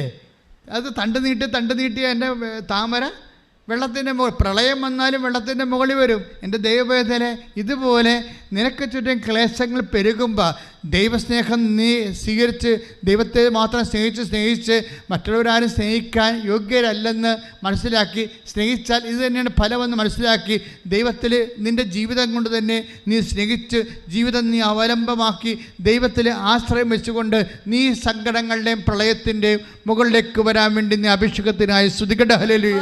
ഹല്ലേലൂയ, ഹല്ലേലൂയ, ഹല്ലേലൂയ. പരിശുദ്ധ പരമദിവ്യകാരുണ്യത്തിന് എന്നേരവും ആരാധനയും സ്തുതിയും പുകഴ്ചയും ഉണ്ടായിരിക്കട്ടെ. ഇങ്ങനെ കൊടിയ ക്ലേശങ്ങളിലെ ദൈവസ്നേഹം നിറച്ച് ദൈവത്തിന് വേണ്ടി എനിക്ക് എൻ്റെ മക്കളെ ഈ ഉടമ്പടിയുടെ ഏറ്റവും വലിയ വിജയം എന്ന് പറയണത് നമുക്കറിയാമല്ലോ, അതായത് നിത്യജീവൻ വരെ പ്രാപിക്കാൻ പറ്റിയ ഇന്ധനം ഇതിനകത്തുണ്ട്. ഇപ്പോൾ ഒരുത്തൻ വന്ന് ഈശോനോട് ചോദിച്ചില്ലേ, നിത്യജീവൻ പ്രാപിക്കാൻ ഞാൻ എന്ത് ചെയ്യണം? അപ്പോൾ അയാൾക്ക് ബോധമുണ്ട്, ചൊല്ലിയിട്ട് കാര്യമില്ലെന്നറിയാം. എന്ത് പ്രാർത്ഥന ചൊല്ലണമെന്നല്ല ചോദിച്ചത്. Take the word of God. ശ്രദ്ധിക്കട്ടെ. ഹല്ലേലൂയ, മത്തായി 19:16. മത്തായി 19:16. ഒരാൾ അവനെ സമീപിച്ച് ചോദിച്ചു, പറഞ്ഞു, ഒരാൾ അവനെ സമീപിച്ച് ചോദിച്ചു, ഗുരു, നിത്യജീവൻ പ്രാപിക്കാൻ ഞാൻ എന്ത് നന്മയാണ് പ്രവർത്തിക്കേണ്ടത്? അപ്പം അങ്ങക്കൊരു ക്ലൂ ഉണ്ടല്ലേ, ഒരു ക്ലൂ ഉണ്ട്. എന്താണ് കാര്യം? എന്ത് പ്രാർത്ഥന ചൊല്ലണമെന്നല്ല അവൾ ചോദിച്ചത്. നിത്യജീവൻ പ്രാപിക്കാൻ ഞാൻ എന്ത് പ്രാർത്ഥന ചൊല്ലണമെന്നല്ല ചോദിച്ചത്, എന്ത് സൽപ്രവർത്തികൾ ചെയ്യണമെന്നാണ് ചോദിക്കണത്. അപ്പോൾ ഇതിനകത്ത് നിത്യജീവൻ എന്ന് പറയുന്ന ഒരു ദൈവത്തിൽ നമുക്ക് തരാൻ പറ്റുന്ന ഏറ്റവും വലിയ പ്രോമിസ് പോലും നമുക്ക് ലഭിക്കണത് ചൊല്ലിയിട്ടല്ല കിട്ടണത്, പിന്നെ എന്താണ്, ചെയ്തിട്ടാണ് കിട്ടണത്.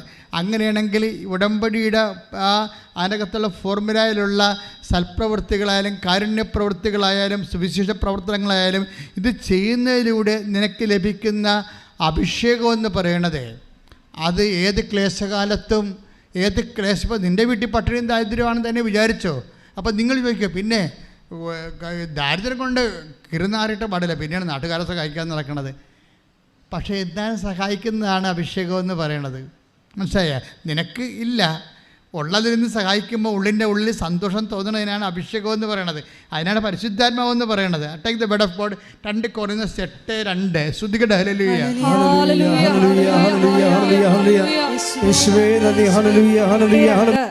എന്തെന്നാൽ ക്ലേശങ്ങളുടെ തീവ്രമായ പരീക്ഷയിൽ അവരുടെ സന്തോഷാധിക്യവും കൊടിയ ദാരിദ്ര്യവും ഉദാരതയുടെ സമ്പത്തായി കരകവിഞ്ഞൊഴുകി. ഇത് മക്കെദോനിയ സഭയെക്കുറിച്ച് പറയണതാണ്. മക്കെദോനിയ സഭ എന്ന് പറഞ്ഞാൽ ആദിമ സഭയിൽ ഒരു സഭയാണ് കൊറിന്ത് സഭ എന്ന് പറഞ്ഞു. ഇപ്പോൾ അതെല്ലാം സ്ഥലങ്ങളുടെ പേരാണ്. ആ സ്ഥലത്തുള്ള സഭയ്ക്കാണല്ലേ പൗലോസ് അപ്പോസ്തലൻ കത്ത് എഴുതണത്. അപ്പോൾ ആ മക്കെദോനിയ സഭയിൽ ഭയങ്കര ദാരിദ്ര്യമൊക്കെ ഉണ്ടെങ്കിലും അവർ പിരിവെടുത്ത് മറ്റുള്ളവരെ സഹായിക്കുമായിരുന്നു സന്തോഷത്തോടെ. മനസ്സിലായ? അവർക്ക് ദാരിദ്ര്യമാണ്, എന്നാലും ദൈവസ്നേഹം നിറഞ്ഞിട്ട് അവർക്ക് എങ്ങനെയെങ്കിലും ആരെങ്കിലും സഹായിക്കണം. അവർ പറയും, ഞങ്ങളെ കൂടി കൂട്ടി, ഞങ്ങളെന്തിനാണ് തഴഞ്ഞത്? അവരെ സഹായിക്കുന്നതിൽ നിന്ന് എന്തിനാണ് ഞങ്ങളെ തഴഞ്ഞത്? ഞങ്ങൾക്ക് ഇല്ലാത്ത വല്ലാത്ത നിങ്ങളെന്തിനാണ് അറിയണത്? ഞങ്ങൾക്ക് സന്തോഷമുണ്ടല്ലോ, സ്നേഹമുണ്ടല്ലോ അവരെ സഹായിക്കാൻ, ഞങ്ങളെയും കൂടി അതിനകത്ത് പങ്കെടുപ്പിക്കാൻ പറഞ്ഞിട്ട് ഇവർക്ക് ഈ കൊടിയ ദാരിദ്ര്യത്തിലും ആണെങ്കിലും ഇവർക്ക് ആന്തരികമായിട്ട് കൊടുക്കാൻ ഭയങ്കര സന്തോഷമാണ്. ഇതിനെ അഭിഷേകം എന്ന് ബൈബിള് പറയണത്. ബൈബിളെ അങ്ങനെ പറയത്തുള്ളൂ. അതിനാണ് സത്യവേദ പുസ്തകം എന്ന് പറയണത്. കൈയിട്ടിച്ച് കർത്താവേ.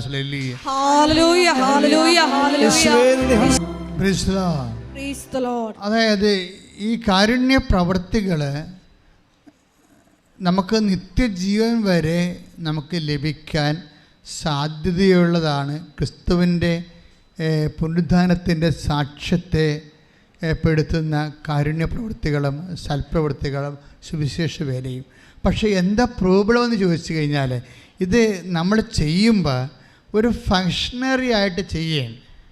ഉടമ്പടി എടുത്തേരെ, ഇനി പത്രം കൊടുക്കണം. ഇപ്പോൾ ഇന്ന് കഴിഞ്ഞ ദിവസങ്ങളിൽ ഇവിടെ ഒരു സാക്ഷ്യം പറഞ്ഞ് നാട്ടുകാരത്തിയാണ്, ചേർത്തലക്കാരത്തി. എന്നാ അവരുടെ പേരെന്ന് വെച്ച് കഴിഞ്ഞാൽ ബിന്ദു സുനിൽ ചേർത്തല. അപ്പോൾ അവരോട് പല ആൾക്കാരും പറയും, ഇവിടെ വന്ന് കൃപാസൻ നിങ്ങളുടെ നാട്ടിലല്ലേ? ഇപ്പോൾ ബിന്ദു സുനിൽ ചേർത്തലക്കാരത്തിയാണ്, കെട്ടിച്ചു വിട്ടിരിക്കുന്നത് എറണാകുളത്താണ്. അപ്പോൾ അവളുടെ കുറേ പ്രോബ്ലം ഉണ്ട്. കുറേ പ്രോബ്ലം ഉള്ളത് അവിടെ ആങ്ങളയുമായിട്ട് ഉടക്കാൻ അങ്ങോട്ടും ഇങ്ങോട്ടും സംസാരമില്ല. ആങ്ങളയുമായിട്ട് ഉടക്കി അമ്മയും മകളുമാണെന്ന് തോന്നണം.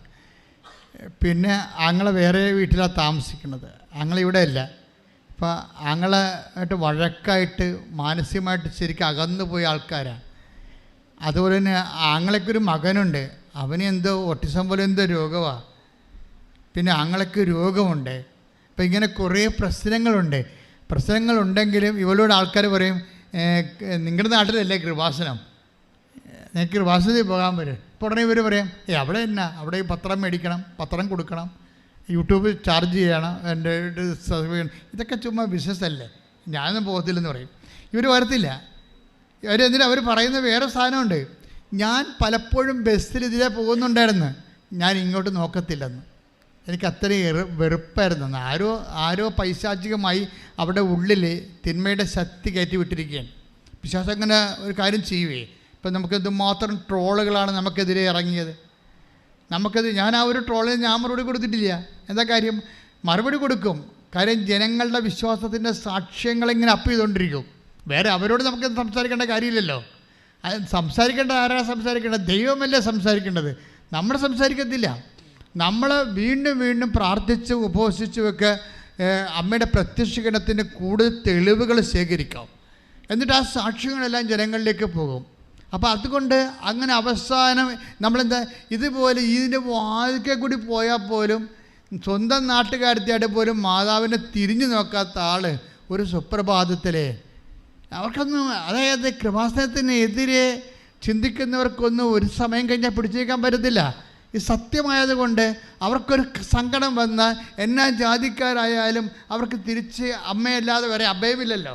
അത് അവർ തിരിച്ചു വന്ന് ഇവിടെ വന്ന് ഇതിനകത്ത് കയറി ഉടമ്പടി എടുത്തു. അത് നടപ്പിൽ വരുത്തിയപ്പോൾ ഇപ്പോഴെന്നാ അവർ പറയാമെന്നറിയാമോ? അവർ അമ്മയെ കാര്യങ്ങൾ മനസ്സിലാക്കി കഴിഞ്ഞപ്പോൾ ഇതിൻ്റെ ഒരു ശക്തിയായ പ്രചാരകയായി മാറിയേ. അതെന്താ കാര്യം വെച്ചാൽ ആങ്ങള ഇവർ ഒരിക്കൽ സ്വപ്നത്തിൽ ജന്മത്തിൽ വിശ്വസിച്ചില്ല. അമ്മയടുത്ത് വന്ന് ഉടമ്പെടുക്കുമ്പോൾ ആങ്ങളെയുമായിട്ട് അനുരഞ്ജനപ്പെടണമെന്ന് മാത്രം എഴുതിയിട്ട് ആദ്യം ആങ്ങളുടെ മകൻ്റെ അസുഖം മാറണം, ആങ്ങളുടെ വാൽവ് ദ്രവിച്ചിരിക്കുകയാണ്, അവൻ മരിച്ചു പോകും, അവൻ്റെ വാൽവിന് ഓപ്പറേഷൻ നടത്തണം ഉള്ള മാർഗം തന്നെ, അല്ലെങ്കിൽ അവൻ ജീവിക്കണം. ഈ 3 പ്രധാനപ്പെട്ട കാര്യങ്ങൾ എഴുതുന്നത്. അമ്മ ഒരു ആശുപത്രിയും പോകാതെ അവൻ്റെ വാൽവ് ശരിയാക്കി കൊടുത്തു. ആ ആങ്ങളെ ഒരാഴ്ച ഉടമ്പടി എടുത്ത് ഒരാഴ്ചക്കുള്ളിൽ ഇവരുടെ വീട്ടിൽ വന്ന് അമ്മനെയും മകളെയും കൂടി വിളിച്ചുകൊണ്ട് പോയി. ആകപ്പാടെ നമ്മളെ വേറെ ഏത് രാജ്യത്ത് നാട്ടിൽ ജീവിക്കണ പോലെ പടപടാന്ന് അവൻ്റെ ഓട്ടിസം ബാധിച്ചിരിക്കുന്ന മകനെ വേറെ അത് നിർത്താൻ പറ്റിയ ഒരു സ്ഥലത്തേക്ക് വിളിച്ചുകൊണ്ട് പോയി ആങ്ങളുടെ ഭാരം കുറച്ച് എല്ലാം അവൾ ചോദിച്ചത് എല്ലാം എണ്ണി ദിവസങ്ങൾക്കുള്ളിൽ കൊടുത്ത്. ഇപ്പം എന്നാ സംഭവിച്ചിരിക്കണത്? അതായത് എല്ലാ ദിവസവും എല്ലാ ആഴ്ചയും ആളിവിടെ വരും, എല്ലാ ദിവസവും കുർബാനയ്ക്ക് കൂടും, എല്ലാ ആഴ്ചയും കുർബാനയ്ക്ക് കൂടും, എല്ലാ ആഴ്ചയും വന്ന് പത്രം വാങ്ങിച്ചുകൊണ്ട് പ്രാർത്ഥിച്ച് എല്ലാവരും കൊടുക്കും. നോക്കിയേ ഒരാളതൊക്കെ. അപ്പോൾ അതായത് എത്ര കള്ളത്തരങ്ങൾ പ്രചരിപ്പിച്ചാലും ശരി സത്യത്തെ മൂടിവെക്കാൻ പറ്റത്തില്ല. ഒരു കാലത്ത് കൃപാസനത്തെ അപമാനിച്ചവർ തന്നെയാണ് പിന്നീട് അതിൻ്റെ പ്രചാരകരായിട്ട് അമ്മ തിരഞ്ഞെടുക്കുകയും അതുപോലെ തന്നെ ദൈവത്തിൻ്റെ ഉപകരണമായി മാറണത്. അതുപോലെ പ്രാർത്ഥിക്കുക, കർത്താവായ ദൈവമേ, അതുപോലെയുള്ള വലിയ അനുഭവങ്ങളാലെ ദൈവാനുഭവങ്ങളാലെ ഞങ്ങളെയും അഭിഷേകം ചെയ്യണമേ. ഞങ്ങളെയും പരിശുദ്ധ അമ്മയുടെ വലിയ സാക്ഷികളാക്കി മാറ്റണമേ. സ്തുതിക്കട്ടെ. പരിശുദ്ധ പരമദിവ്യകാരുണ്യത്തിന് അതായത് വിശ്വാസ നിമ്നോന്നതങ്ങൾ, അതായത് നമ്മുടെ ജീവിതത്തിൽ ഇപ്പം കണ്ടില്ലേ, അത് ഇപ്പം ഗ്രേസി ഡേവിഡിൻ്റെ വിശ്വാസം നമ്മൾ കണ്ടു, അതുപോലെ ബിന്ദു സുനിൻ്റെ വിശ്വാസം കണ്ടു. അപ്പോൾ ഇവർക്ക് ഇപ്പം ചില സമയത്ത് വിശ്വാസം ഇങ്ങനെ വേലിയേറ്റം പോലെ ഇങ്ങനെ ഉയർന്നു വരണ കാണാം. പക്ഷേ ഒരു പ്രശ്നം എന്ന് വെച്ച് കഴിഞ്ഞാൽ അതുപോലെ തന്നെ വിശ്വാസം താഴുകയും ചെയ്യും. മനസ്സിലായില്ലേ? നമ്മൾ എത്ര വിശ്വാസത്തിൽ ഉന്നതരാണെങ്കിലും ശരി, നമുക്ക് നല്ല ശക്തമായ രോഗങ്ങളോ അല്ലെങ്കിൽ അപകടങ്ങളോ അല്ലെങ്കിൽ എന്തെങ്കിലും സാമ്പത്തിക തകർച്ചയോ കുടുംബത്തിൽ കലക്കമോ ഒക്കെ ഉണ്ടായാൽ നമ്മളെ വിശ്വാസം താഴുന്നില്ലെങ്കിലും വിശ്വാസം ഇങ്ങനെ പമ്മി നിൽക്കണ കാണാം. മനസ്സിലായില്ലേ? അപ്പോൾ എപ്പോഴും നമ്മൾ വിശ്വാസത്തെ അഡ്രസ്സ് ചെയ്യുമ്പോൾ ശ്രദ്ധിക്കേണ്ട ഒരു കാര്യമുണ്ട്. വിശ്വാസത്തെ അഡ്രസ്സ് ചെയ്യുമ്പോൾ നിങ്ങളെ പ്രാർത്ഥനയിൽ മാത്രം നിങ്ങളെ വിശ്വാസം കൂട്ടാനും കുറക്കാനും പറ്റത്തില്ല. ഇപ്പം ഇപ്പം കർത്താവിനോട് അപ്പോസ്തലന്മാർ എന്താ പറയണത്? ഞങ്ങളുടെ അവിശ്വാസം പരിഹരിക്കണമേ, അല്ലേ? എന്ന് അവിശ്വാസം പരിഹരിക്കണമേ. അപ്പം അതൊരു പ്രാർത്ഥന സ്റ്റൈലാണ് പറയണത്. പക്ഷേ വിശ്വാസത്തിൻ്റെ സ്വഭാവം എന്ന് വെച്ച് പറഞ്ഞാൽ ഒരാഴ്ച അതിങ്ങനെ ഉയർന്നു വന്നാൽ അടുത്ത ആഴ്ച വേറെ എന്തെങ്കിലും, ഇപ്പം നിങ്ങളെ മുഖത്ത് നോക്കി നട്ടെടുത്ത് മുളക്കാത്തൊരു നോണ നിങ്ങളുടെ ഭർത്താവ് പറഞ്ഞെന്ന് വിചാരിച്ചോ? വല്ല കൂട്ടുകാരന്മാരൊക്കെ ഇപ്പോൾ കത്തൊക്കെ എഴുതത്തില്ലേ? ഇപ്പോൾ കൂട്ടുകാരന്മാരൊക്കെ ചിലപ്പോൾ കത്തൊക്കെ എഴുതും. ചിലപ്പോൾ വീട്ടിൽ തന്നെ ഉള്ള ആൾക്കാർ നമ്മുടെ വീട്ടിൽ തന്നെ ഉള്ളൊരു ചതിക്കണതായിരിക്കും, ഇല്ലേ? ചിലരൊക്കെ അമ്മായിമാരൊക്കെ പറഞ്ഞിട്ട് മരുമകൾക്ക് എതിരെ മകനെയൊക്കെ കത്തെഴുതണില്ലേ? അപ്പോൾ കത്തെഴുതിയിട്ട് അവൾ അങ്ങനെയാണ്, അവൾ എപ്പോഴും മൊബൈലാണ്, എപ്പോഴും രാത്രി പോകാൻ വിളിയാണ്, ആരെ വിളിക്കണമെന്ന് അറിയാൻ പാടില്ല. അവൾ പിഴച്ചവളാണെന്ന് പറയത്തില്ല, ആരെ വിളിക്കണമെന്ന് അറിയാൻ പാടില്ലെന്നേ പറയത്തുള്ളൂ. മനസ്സിലായില്ലേ? ഇങ്ങനെയൊക്കെ പറഞ്ഞുള്ള കുഴപ്പമെന്ന് വെച്ച് കഴിഞ്ഞാൽ പിന്നീട് ഒരിക്കലും നിങ്ങൾ ദൈവത്തിൻ്റെ അടുത്ത് വരാൻ പറ്റത്തില്ല. നിങ്ങളിപ്പോൾ ഒരാളെ ചതിക്കാൻ വേണ്ടി എന്തെങ്കിലും ഒരു ഏഷണി പറഞ്ഞു കൊടുത്ത് അവരുടെ ജീവിതം നിങ്ങൾ നശിപ്പിച്ച് കളഞ്ഞു വിചാരിച്ചോ? ഉടമ്പടി എടുക്കുമ്പോൾ നിങ്ങൾ എപ്പോഴും ശ്രദ്ധിക്കണമെന്ന് വെച്ചാൽ നിങ്ങൾക്ക് ഇങ്ങനെയുള്ള ചരിത്രം ഉണ്ടെങ്കിൽ അത് നിങ്ങളുടെ ഹിസ്റ്ററിയാണ്. മരുമകളുടെ ജീവിതം തകർത്തതും മകളുടെ ജീവിതം തകർത്തതും അയൽവാസിയുടെ കല്യാണം മുടക്കിയത് നിങ്ങളുടെ ചരിത്രമാണെന്ന് വിചാരിച്ചോ? അങ്ങനെയാണെങ്കിൽ നീ കണ്ണീരോടെ നിങ്ങൾ പ്രായശ്ചിത്തമായിട്ട് പ്രേക്ഷിത പ്രവർത്തനം ചെയ്യണം. എന്താ കാര്യം വെച്ച് കഴിഞ്ഞാൽ നിങ്ങളെ കാരണം എത്രയോ പേര് കണ്ണീര് കുടിച്ച് നിങ്ങൾ തൽക്കാലം ജയിക്കാൻ ചെയ്തതാണ്. എപ്പോഴും നമ്മൾ ശ്രദ്ധിക്കേണ്ടത് ദൈവത്തിൻ്റെ മുമ്പ് ജയിക്കാൻ നോക്കണം. മനുഷ്യന്മാരുടെ മുമ്പ് ജയിച്ചിട്ട് കഥയൊന്നുമില്ല. കുറച്ച് കഴിയുമ്പോൾ അവരും ചാകും, നമ്മളും ചാകും. പിന്നെ ആര് ജയിച്ച് ആര് തോറ്റെന്ന് എങ്ങനെ അറിയാൻ പറ്റും? പറഞ്ഞാൽ മനസ്സിലായില്ലേ? ഇപ്പം നിങ്ങൾ അയൽവാസിയുടെ ജയിച്ചു, അല്ലെങ്കിൽ നിങ്ങളുടെ കൂട്ടുകാരത്തിൻ്റെ ജയിച്ചു, ഇപ്പം കുറച്ച് കഴിയുമ്പോൾ നിങ്ങളും ചത്ത് അവരും ചത്ത്, തീർന്നില്ല പരിപാടി. അപ്പം അതോടുകൂടി ആര് ജയിച്ച് ആര് തോറ്റെന്ന് അറിയാൻ പറ്റത്തില്ല. ഗാലറിയിൽ ഇരിക്കുന്നവർക്ക് കൈയടിക്കാൻ മാത്രമേ പറ്റത്തുള്ളൂ. പക്ഷേ നിങ്ങളുടെ ആ വാദ്യം പ്രതിയും ഈ മണ്ണിൽ മരിച്ചു വീഴും കുറച്ച് കഴിയുമ്പോൾ. ഒരാഴ്ച മുമ്പ് മരിക്കുമെന്നേ ഉള്ളൂ, ചിലപ്പോൾ അത്രേ ഉള്ളൂ. അപ്പം അതുകൊണ്ട് ഈ മനുഷ്യന്മാരുടെ മുമ്പിൽ ജയിക്കുക എന്നുള്ള ജഡികമായ ഈ ആത്മാവിൻ്റെ പ്രവർത്തനങ്ങളില്ലേ, അതിനോട് ഗുഡ് ബൈ പറയണതാണ് ഉടമ്പടി പെട്ടെന്ന് കയറി കത്താൻ എളുപ്പം. അപ്പം നിങ്ങളൊന്ന് ചിന്തിക്കണം, ആരുടെയെങ്കിലും ജീവിതം നശിപ്പിച്ച് കളഞ്ഞിട്ടുണ്ടോ? ആരുടെയെങ്കിലും ഇപ്പം കടക്കാരെന്നൊക്കെ പറയണത് ആരാണ്? മേടിച്ചിട്ട് കൊടുക്കത്തില്ലെന്നും നിങ്ങൾക്ക് മനസ്സുണ്ടേ മേടിക്കൂ എന്നൊക്കെ പറയുന്ന ആൾക്കാരില്ലേ? നിങ്ങൾ ഇവിടെ കൃപാസനത്തിൻ്റെ അകത്ത് പ്രത്യക്ഷീകരണ പ്രാർത്ഥന എടുക്കുമ്പോൾ ഉടനെ നിലയം വിളിച്ച് മാതാവെ രക്ഷിക്കണേ, കർത്താവെ രക്ഷിക്കണേ, എൻ്റെ ജീവിതം തീർന്നൊക്കെ പറയും. പക്ഷേ നിങ്ങൾ പുറത്തിറങ്ങുമ്പോൾ നിങ്ങൾ കയ്യിരിപ്പ് വേറാണല്ലോ. പ്രത്യക്ഷീകരണ പ്രാർത്ഥന കഴിഞ്ഞ് പുറത്തിറങ്ങുമ്പോഴേ നിങ്ങൾ യഥാർത്ഥ അസൽ രൂപം വരുന്നുണ്ടല്ലോ, അതല്ലേ കുഴപ്പം. അത് കുഴപ്പമാണ്. അപ്പം അതുകൊണ്ട് അത് തിരുത്താം കൃത്യമായിട്ട്. നിങ്ങളുടെ കയ്യിൽ എന്തെങ്കിലും വശപ്പശകുണ്ടെങ്കിൽ അത് കറക്റ്റ് ചെയ്തിട്ട് ദൈവ പൈതലിനെ പോലെ വ്യാപരിക്കാൻ നോക്കണം.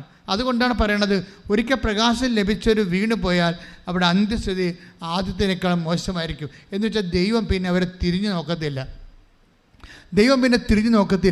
അപ്പോൾ ദൈവം തിരിഞ്ഞു നോക്കാത്ത അവസ്ഥയിൽ നിങ്ങളുടെ കൈയിരിപ്പ് ശരിയാണെന്ന് നോക്കണം. ദൈവം എന്താ ഇത്രയും നാളെ ഇപ്പോൾ ഉടമ്പടി എടുത്തു, നിങ്ങളെന്താ തിരിഞ്ഞു നോക്കാത്ത ദൈവം? അപ്പം നിങ്ങളെ തിരിഞ്ഞു നോക്കണം. അതാണൊരു മാർഗം. ഇപ്പം നിങ്ങൾ ഉടമ്പടി എടുത്തു, എന്നിട്ട് ദൈവം നിങ്ങളെ തിരിഞ്ഞു നോക്കണില്ല. അപ്പോൾ പിന്നെ എന്താ ചെയ്യേണ്ടത്? നിങ്ങളെ തിരിഞ്ഞു നോക്കണം. എൻ്റെ കൈ വല്ല വഴിപ്പശു കൊണ്ടാ, ആരുടെയും ജീവിതം ഞാൻ കണ്ണീര് കുടിപ്പിച്ചിട്ടുണ്ടാ, ഇപ്പോഴും ഞാൻ വാങ്ങിച്ച് കൊടുക്കാതെ വെച്ചിട്ടുണ്ടാ, ഉണ്ടായിട്ടും കൊടുക്കാതെ വെച്ചിട്ടുണ്ടാ, അതെടുത്തിട്ട് വേറെ ആൾക്കാർക്ക് കൊടുത്തിട്ടുണ്ട്, എന്തെങ്കിലും സൂത്രപ്പണി തരികിടപ്പരോട് കാണിച്ചിട്ടുണ്ടാ. ഇങ്ങനെ കുറേ കാര്യങ്ങൾ നിങ്ങൾ ദൈവത്തിൽ നിരക്കാത്തത് ചെയ്തിട്ടുണ്ടെങ്കിൽ അതിനെക്കുറിച്ച് അനുതാപം ഉണ്ടാകണം. അനുതാപം ഉണ്ടായിട്ട് അങ്ങനെയുള്ള കയ്യാങ്കളികളെല്ലാം സ്റ്റോപ്പ് ചെയ്തിട്ട് മാപ്പ് ചോദിക്കണം, കർത്താവിനോട് പ്രാർത്ഥിക്കുക. കർത്താവായ ദൈവമേ, എൻ്റെ ഉടമ്പടി സ്വീകാര്യമാകാൻ വേണ്ടി എൻ്റെ ഹൃദയത്തെ നീ തകർക്കണമേ. തകർന്ന ഹൃദയത്തിന്റെ കാഴ്ചകളാണ് നീ സ്വീകരിക്കണമെന്ന് സുവിശേഷത്തിന്റെ വെളിപ്പാടിലൂടെ ഞാൻ തിരിച്ചറിഞ്ഞ് പ്രാർത്ഥിക്കുന്നു. കർത്താവേ, അനുതാപത്താൽ എന്നെ അഭിഷേകം ചെയ്യണമേ. ശ്രുതികട പരിശുദ്ധ പരമദിവ്യകാരുണ്യത്തിന്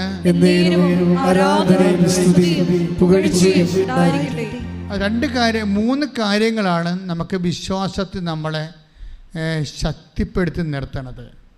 കാര്യം വിശ്വാസം എല്ലാവർക്കും വിശ്വാസം തളർന്നു പോകുന്നതിൻ്റെ കാരണം പ്രാർത്ഥന മാത്രം വിശ്വാസം ഉയർത്താൻ വേണ്ടി ഉപയോഗിച്ചിട്ടാണ്. ചില ആൾക്കാർ വിശ്വാസത്തിന് അങ്ങനെ ഒരു കുഴപ്പമുണ്ട്. അത് ഈ ആഴ്ചയിലൊരു 50 പോയിൻ്റ് നിൽക്കണമെങ്കിൽ അടുത്ത ആഴ്ച ചിലപ്പോൾ 40 പോയിൻ്റൊക്കെ താഴുമത്. മനസ്സിലായ? വിശ്വാസത്തിന് അങ്ങനെ ഒരു കുഴപ്പമുണ്ട്. ഈ വിശ്വാസത്തിന് സ്റ്റാറ്റിക്കായിട്ട് നിർത്താനും കയറ്റി വീഴാനുള്ള ഒരു മാർഗമെന്ന് പറയണത് ഇപ്പം നമുക്കറിയാമില്ലേ, വിശ്വാസത്തിൻ്റെ പെട്ടെന്നാണ് നല്ല തികഞ്ഞ വിശ്വാസമാണെങ്കിൽ പെട്രോൾ പോലെ കത്തണം. എന്താ കാര്യം?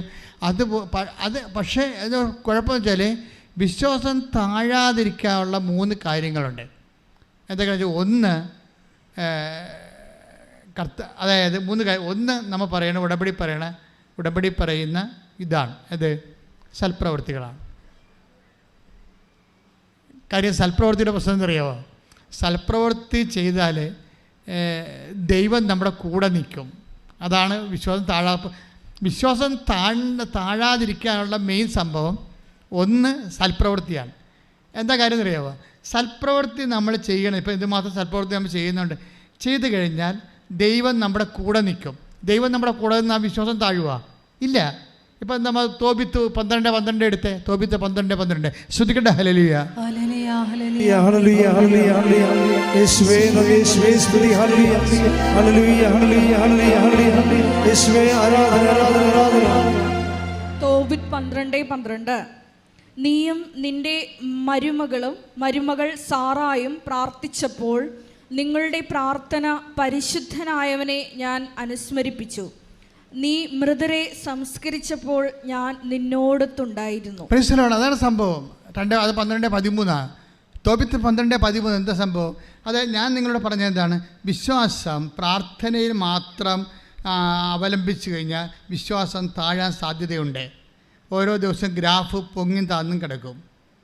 പക്ഷേ നമ്മൾ വിശ്വാസത്തെ പ്രാർത്ഥനയുടെ ഫോർമാറ്റിൽ നിന്ന് മാറ്റിയിട്ട് പ്രവൃത്തിയുടെ ഫോർമാറ്റിൽ കൊണ്ടുവന്ന് വെച്ച് കഴിഞ്ഞാലുള്ള ഗുണം എന്താ?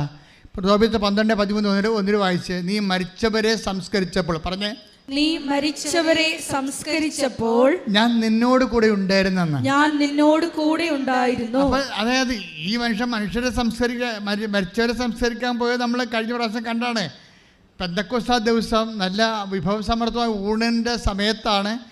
ഊണ് കഴിക്കാൻ പോകുമ്പോൾ മകനോട് പറഞ്ഞ്, നമ്മുടെ ആരുടെയെങ്കിലും പാവപ്പെട്ടവരുണ്ടെങ്കിൽ വിളിച്ചോണ്ട് വരാൻ പറഞ്ഞു. അവൻ പോയിട്ട് തിരിച്ചു വരുമ്പോൾ മരിച്ച ആൾക്കാരെക്കുറിച്ചാണ് അവൻ പറയണത്. മരിച്ചുപോയ ആൾക്കാരുടെ ജഡം കിടക്കണമെന്നാണ് പറഞ്ഞ്, പട്ടണത്തിൽ കിടപ്പുണ്ടെന്നാണ് പറഞ്ഞത്. ഉടനെ ഈ മനുഷ്യൻ ആ ഭക്ഷണം കഴിച്ചില്ല. ആ ഭക്ഷണം കഴിക്കാതെ, തൻ്റെ ഉച്ചഭക്ഷണം കഴിക്കാതെ നേരെ ഓടിപ്പോയി ആ ശവത്തെ സംസ്കരിച്ചതിനെക്കുറിച്ചാണ് ദൈവം പറയണത്. നീ ഉച്ചഭക്ഷണം പോലും കഴിക്കാതെ നീ ത്യാഗം അനുഭവിച്ചുകൊണ്ട് നീ ആ ശവം മറവ് ചെയ്യാനുള്ള കാരുണ്യപ്രവൃത്തി ചെയ്തപ്പോൾ ഐ വാസ് വിത്ത് യു, ഞാൻ നിൻ്റെ കൂടെ ഉണ്ടായിരുന്നെന്ന്. അതുകൊണ്ട് എൻ്റെ ദൈവപൈതലെ എപ്പോഴെങ്കിലും പ്രാർത്ഥന കൊണ്ട് വിശ്വാസത്തെ നിലനിർത്താൻ നമുക്ക് ഒരു പരിധി കഴിഞ്ഞാൽ പറ്റത്തില്ല. പിന്നെ ഉള്ളത് നമ്മുടെ മുമ്പിലുള്ളത് സാക്ഷ്യം സൽപ്രവൃത്തികളാണ്. പ്രാർത്ഥിക്കുക, കർത്താവായ ദൈവമേ, ഉടമ്പടി പ്രകാരമുള്ള സൽപ്രവൃത്തികള് ദൈവസ്നേഹത്തോട് ചെയ്തുകൊണ്ട് ദൈവത്തിന്റെ സാന്നിധ്യത്തില് ജീവിക്കുവാൻ എന്നെ സഹായിക്കണമേ. ശ്രുതിക്കട്ടെ.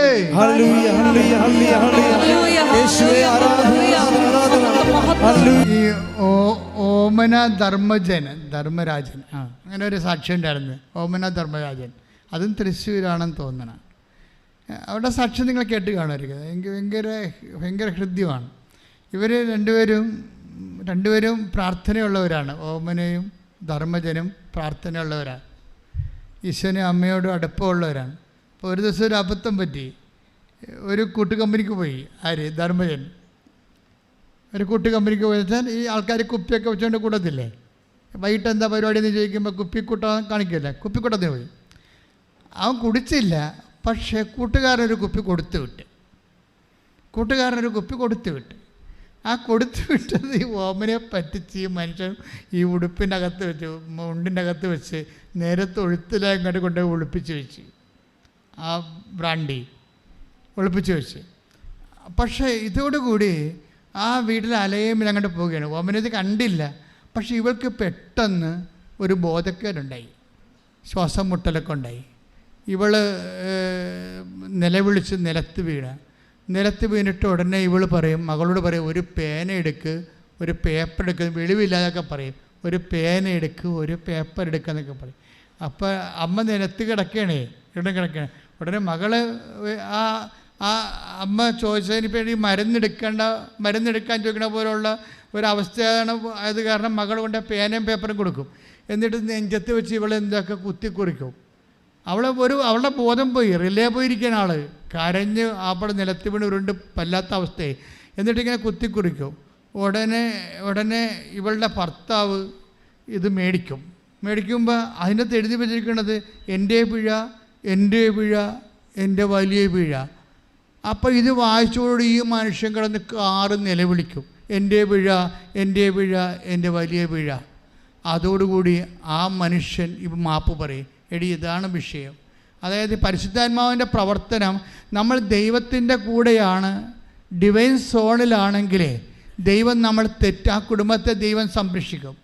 അയാൾ എല്ലാ കുടുംബം നശിക്കാൻ പോയിരുന്നു. പാത്ത് കൊണ്ടുവന്ന് മദ്യം വെച്ച് കുടിച്ച്, രഹസ്യത്തിൽ കുടിച്ച് പിന്നെ ആ സ്വഭാവം മാറി, പ്രാർത്ഥനാ ജീവിതം മാറി, ആ കുടുംബത്തിൻ്റെ സമാധാനം നഷ്ടപ്പെട്ട് തകരാൻ പോകുകയായിരുന്നു.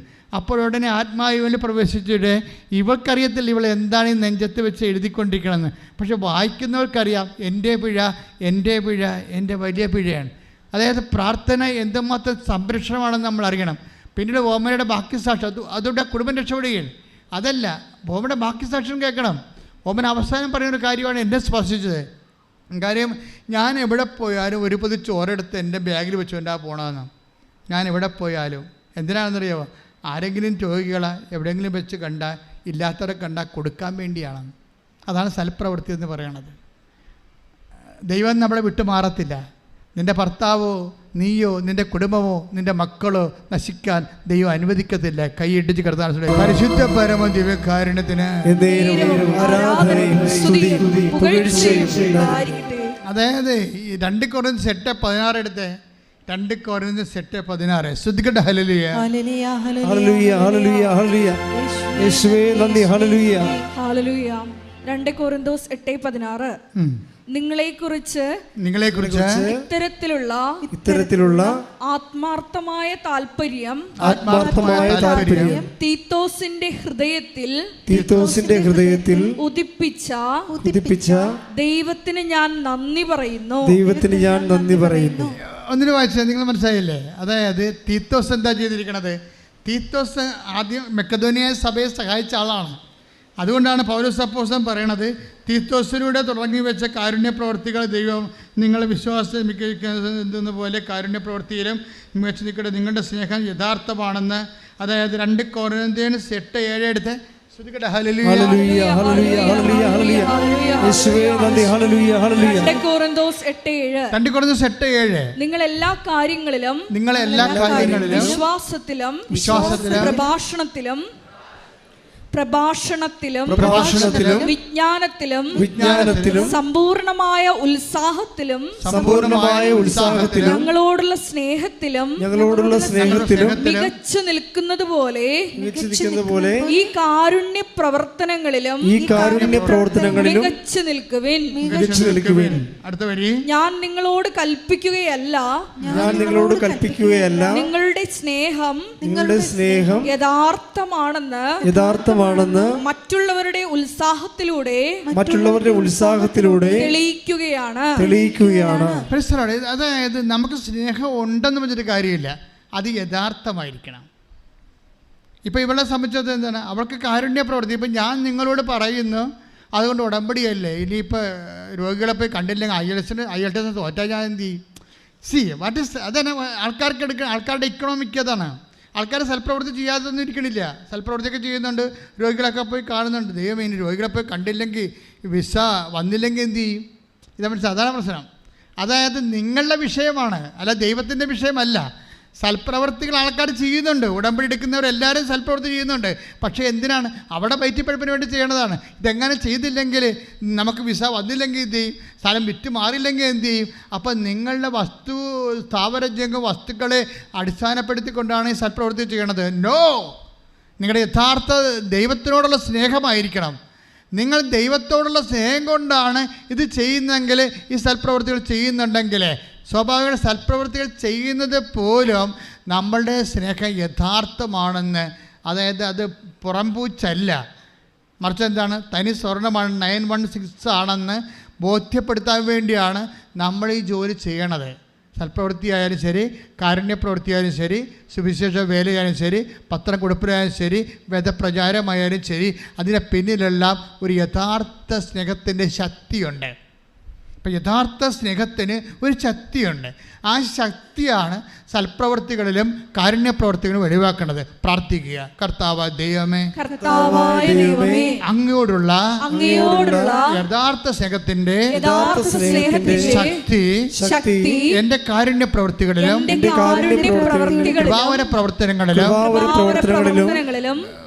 അതുപോലെ വേദപ്രചാര പ്രവർത്തനങ്ങളിലും പ്രകടിപ്പിക്കുവാൻ എന്നെ അഭിഷേകം ചെയ്യണമേ. പരിശുദ്ധ പരമ ദിവ്യകാരുണ്യത്തിന്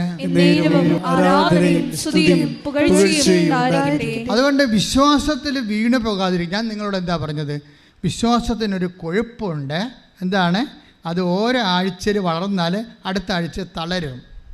ഇതിന് കേവല സ്ഥിതി ഉണ്ടാക്കാനും വളരാൻ വേണ്ടി വളരുക മാത്രം ചെയ്യാൻ വേണ്ടിയുള്ള ഏറ്റവും വലിയ ഒറ്റമൂലിയാണ് ദൈവനാമത്തിലും ദൈവസ്നേഹത്തിലും യഥാർത്ഥ സ്നേഹത്തിൻ്റെ ശക്തിയിലുമുള്ള സൽപ്രവൃത്തികൾ. അപ്പോഴെന്താ സംഭവിക്കുന്നത്? തോബിത്തിൻ്റെ 12:13 പോലെ നീ സൽപ്രവൃത്തികൾ ദൈവനാമത്തിൽ ചെയ്യുമ്പോൾ ദൈവം തന്നെ നിൻ്റെ കൂടെ വരും. ദൈവം തന്നെ നിൻ്റെ കൂടെ വരണ കാരണം നിൻ്റെ വിശ്വാസം ഒരിക്കലും താഴ്ന്നു പോകത്തില്ല. പക്ഷേ ദൈവവേദന അപ്പോഴും നമ്മൾ ശ്രദ്ധിക്കേണ്ട കാര്യമുണ്ട്, വീണു പോകാതിരിക്കാൻ. ആദിമസഭയുടെ പാഠങ്ങളാണ് ഞാൻ പറയണത്.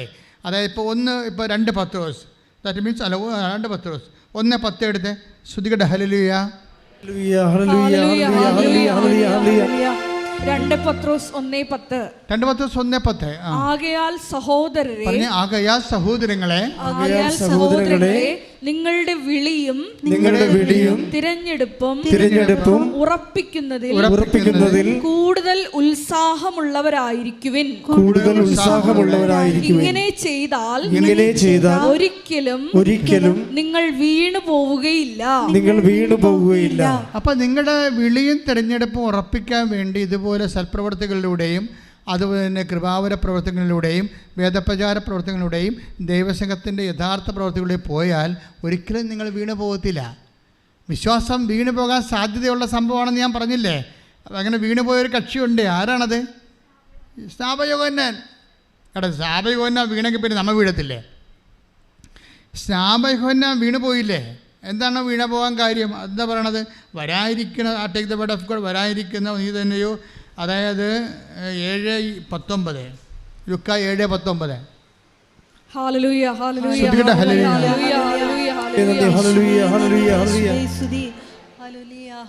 Hallelujah hallelujah.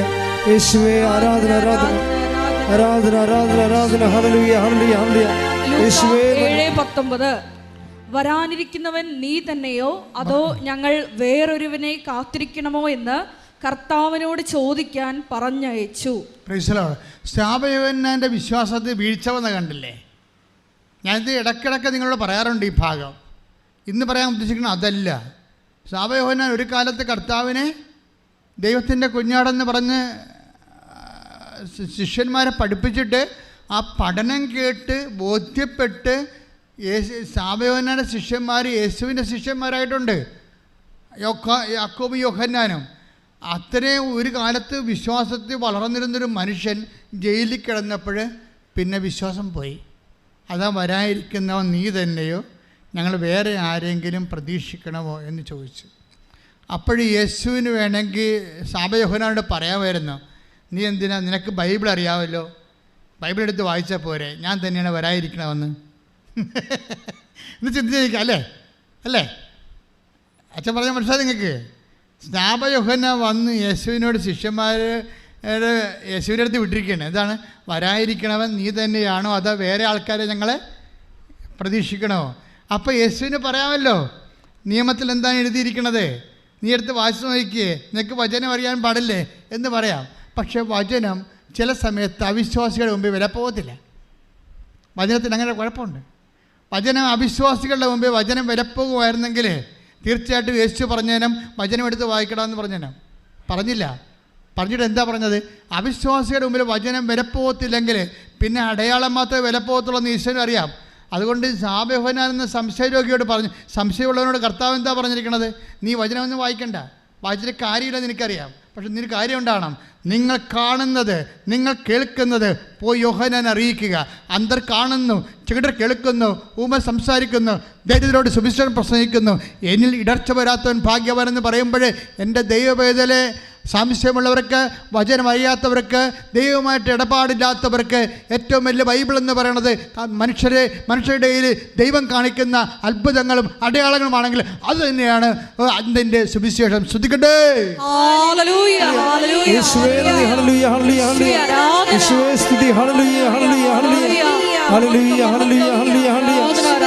ദിവ്യകാരുണ്യത്തിന് ആരാധനയും സ്തുതിയും പുകഴ്ചയും ഉണ്ടായിരിക്കട്ടെ. അവസാനം ആത്മാവ് എന്താ വെളിപ്പെടുത്തിയത്? അടയാളങ്ങൾ അന്തൻ്റെ സുവിശേഷമെന്ന്, അല്ലേ?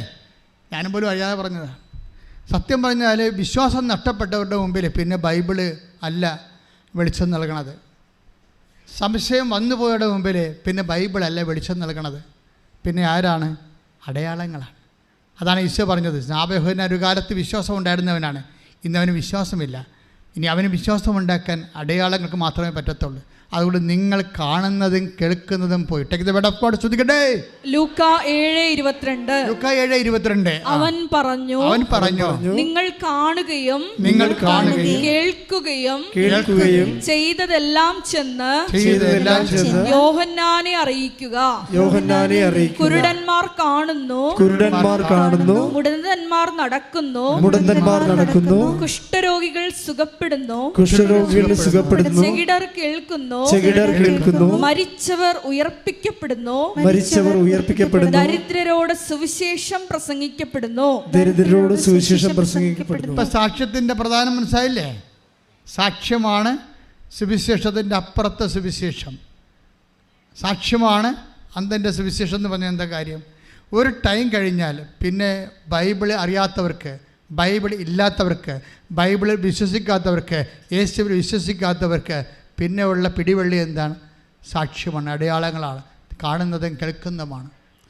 നിങ്ങൾ കാണുന്നതും കേൾക്കുന്നതും യോഹന്നാനെ അറിയിക്കാൻ എന്നെ ഇടർച്ച വരാത്തവൻ ഭാഗ്യവാനെന്ന്. ആ കാണുകയും കേൾക്കുകയും ചെയ്തിട്ടും യോഹന്നാന് ഇടർച്ച വന്നിട്ടില്ലെങ്കിൽ ഹീസ് ബ്ലെസ്സഡ്. ഇടർച്ച വന്നാൽ അവൻ്റെ കാര്യം പോക്കാണ്. അടയാളം കണ്ടിട്ടും അടയാളങ്ങൾ വിശ്വസിക്കാതിരിക്കുകയും, അതുപോലെ കാണാനുള്ള കണ്ടിട്ടും കേൾക്കാനുള്ള കേട്ടിട്ടും ദൈവത്തിൻ്റെ കാലസ്പർശം കണ്ടിട്ടും വിശ്വാസത്തിലേക്ക് വന്നില്ലെങ്കിൽ you are not blessed. Not blessed എന്നല്ല, കേഴ്സ് ടു കൊറോസിൻ. കഫർനാമേ, നിനക്ക് ദുരിതം. നിന്നിൽ പ്രവർത്തിച്ച അത്ഭുതങ്ങൾ സീദോനിലാണ് പ്രവർത്തിച്ചെങ്കിൽ എത്രയോ നേരത്തെ ചാക്കൊടുത്ത് തപസ്സുമായിരുന്നു.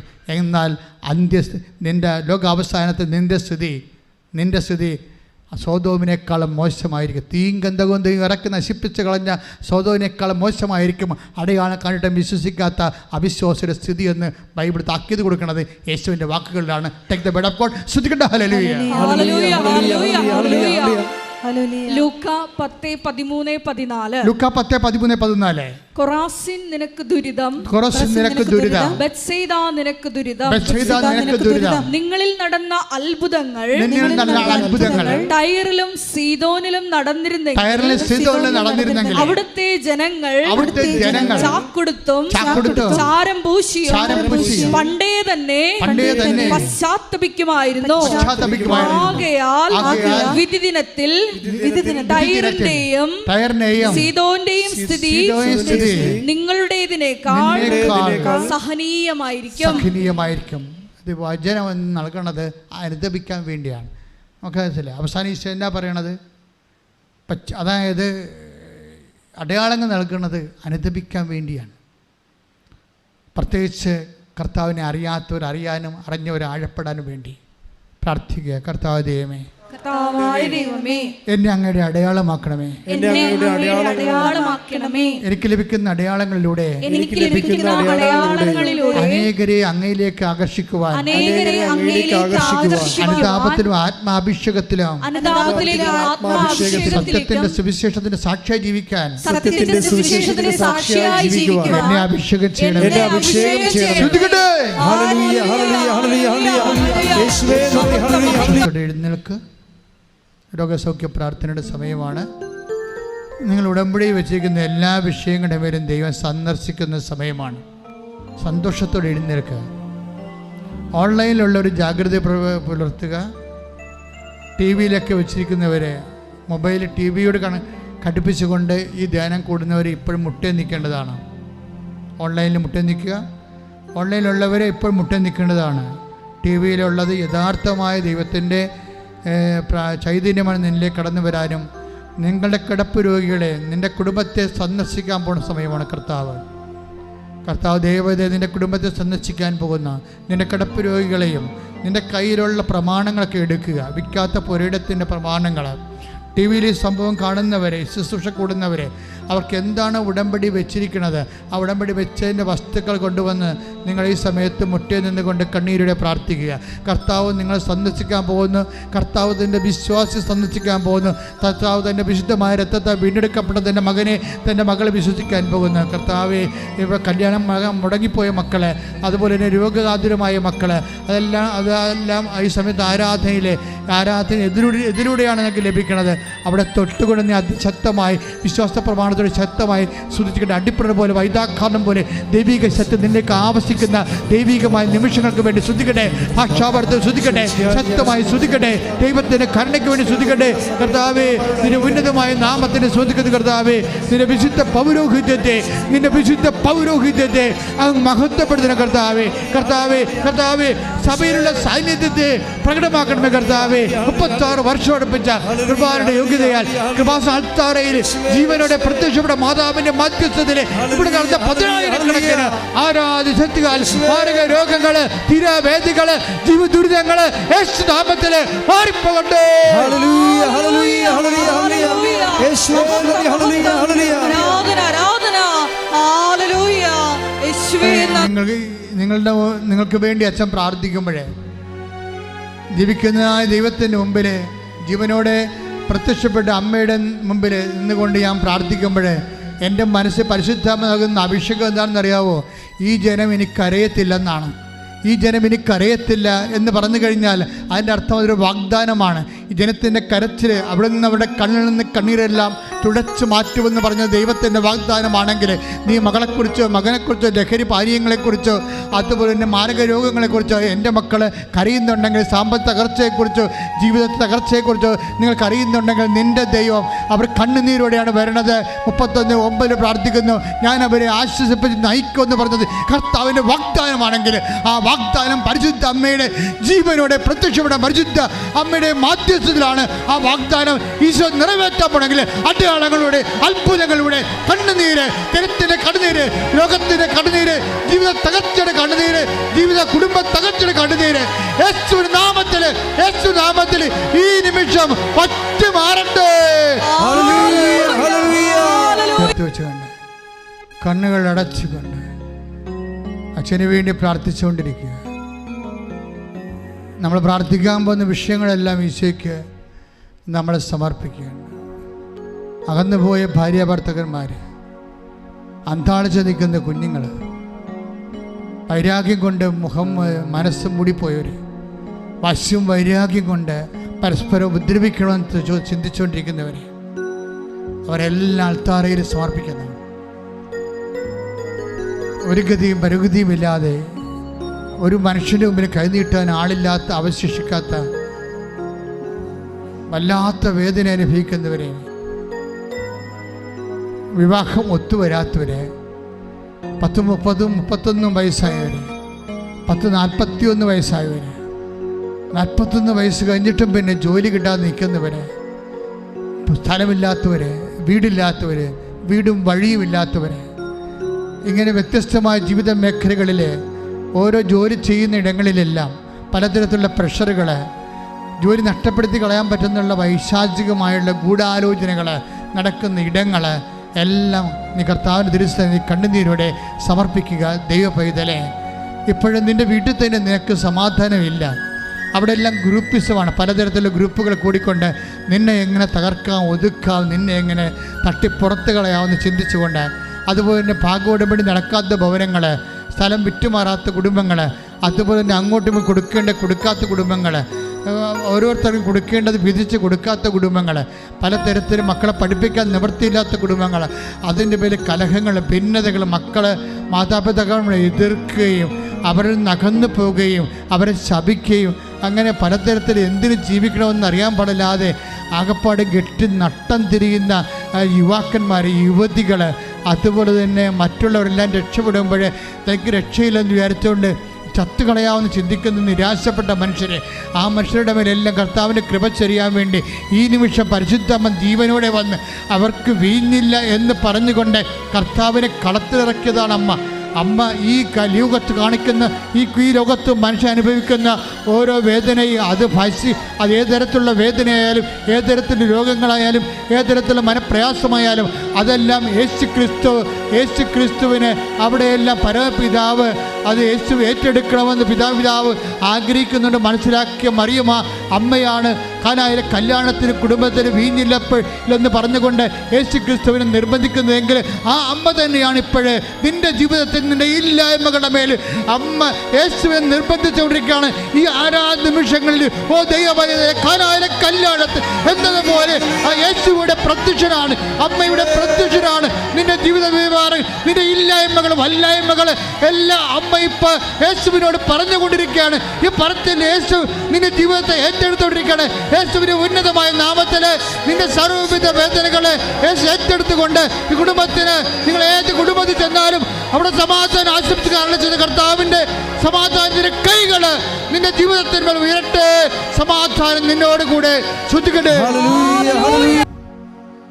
കൈകൾ കുപ്പിക്കൊണ്ട് മൗനമായി ഇവിടെ പറയാത്ത വല്ല കാര്യമുണ്ടെങ്കിൽ ഇപ്പോൾ ഈശോയോട് പറയാം. അച്ഛൻ പറഞ്ഞ കാര്യങ്ങൾ പറയരുത്. അച്ഛൻ പരിശുദ്ധ അമ്മയുടെ മാധ്യസ്ഥത്തിൽ ഈശോയോട് പറയാത്ത കാര്യങ്ങൾ, എന്തെങ്കിലും നിങ്ങളുടെ ജീവിതത്തെ ബാധിക്കുന്ന വിഷയങ്ങളുണ്ടെങ്കിൽ ഇപ്പോൾ മൗനമായി പ്രാർത്ഥിക്കുക. അതിന് സാക്ഷ്യം പറയാൻ ദൈവം നിങ്ങളെ സഹായിക്കും.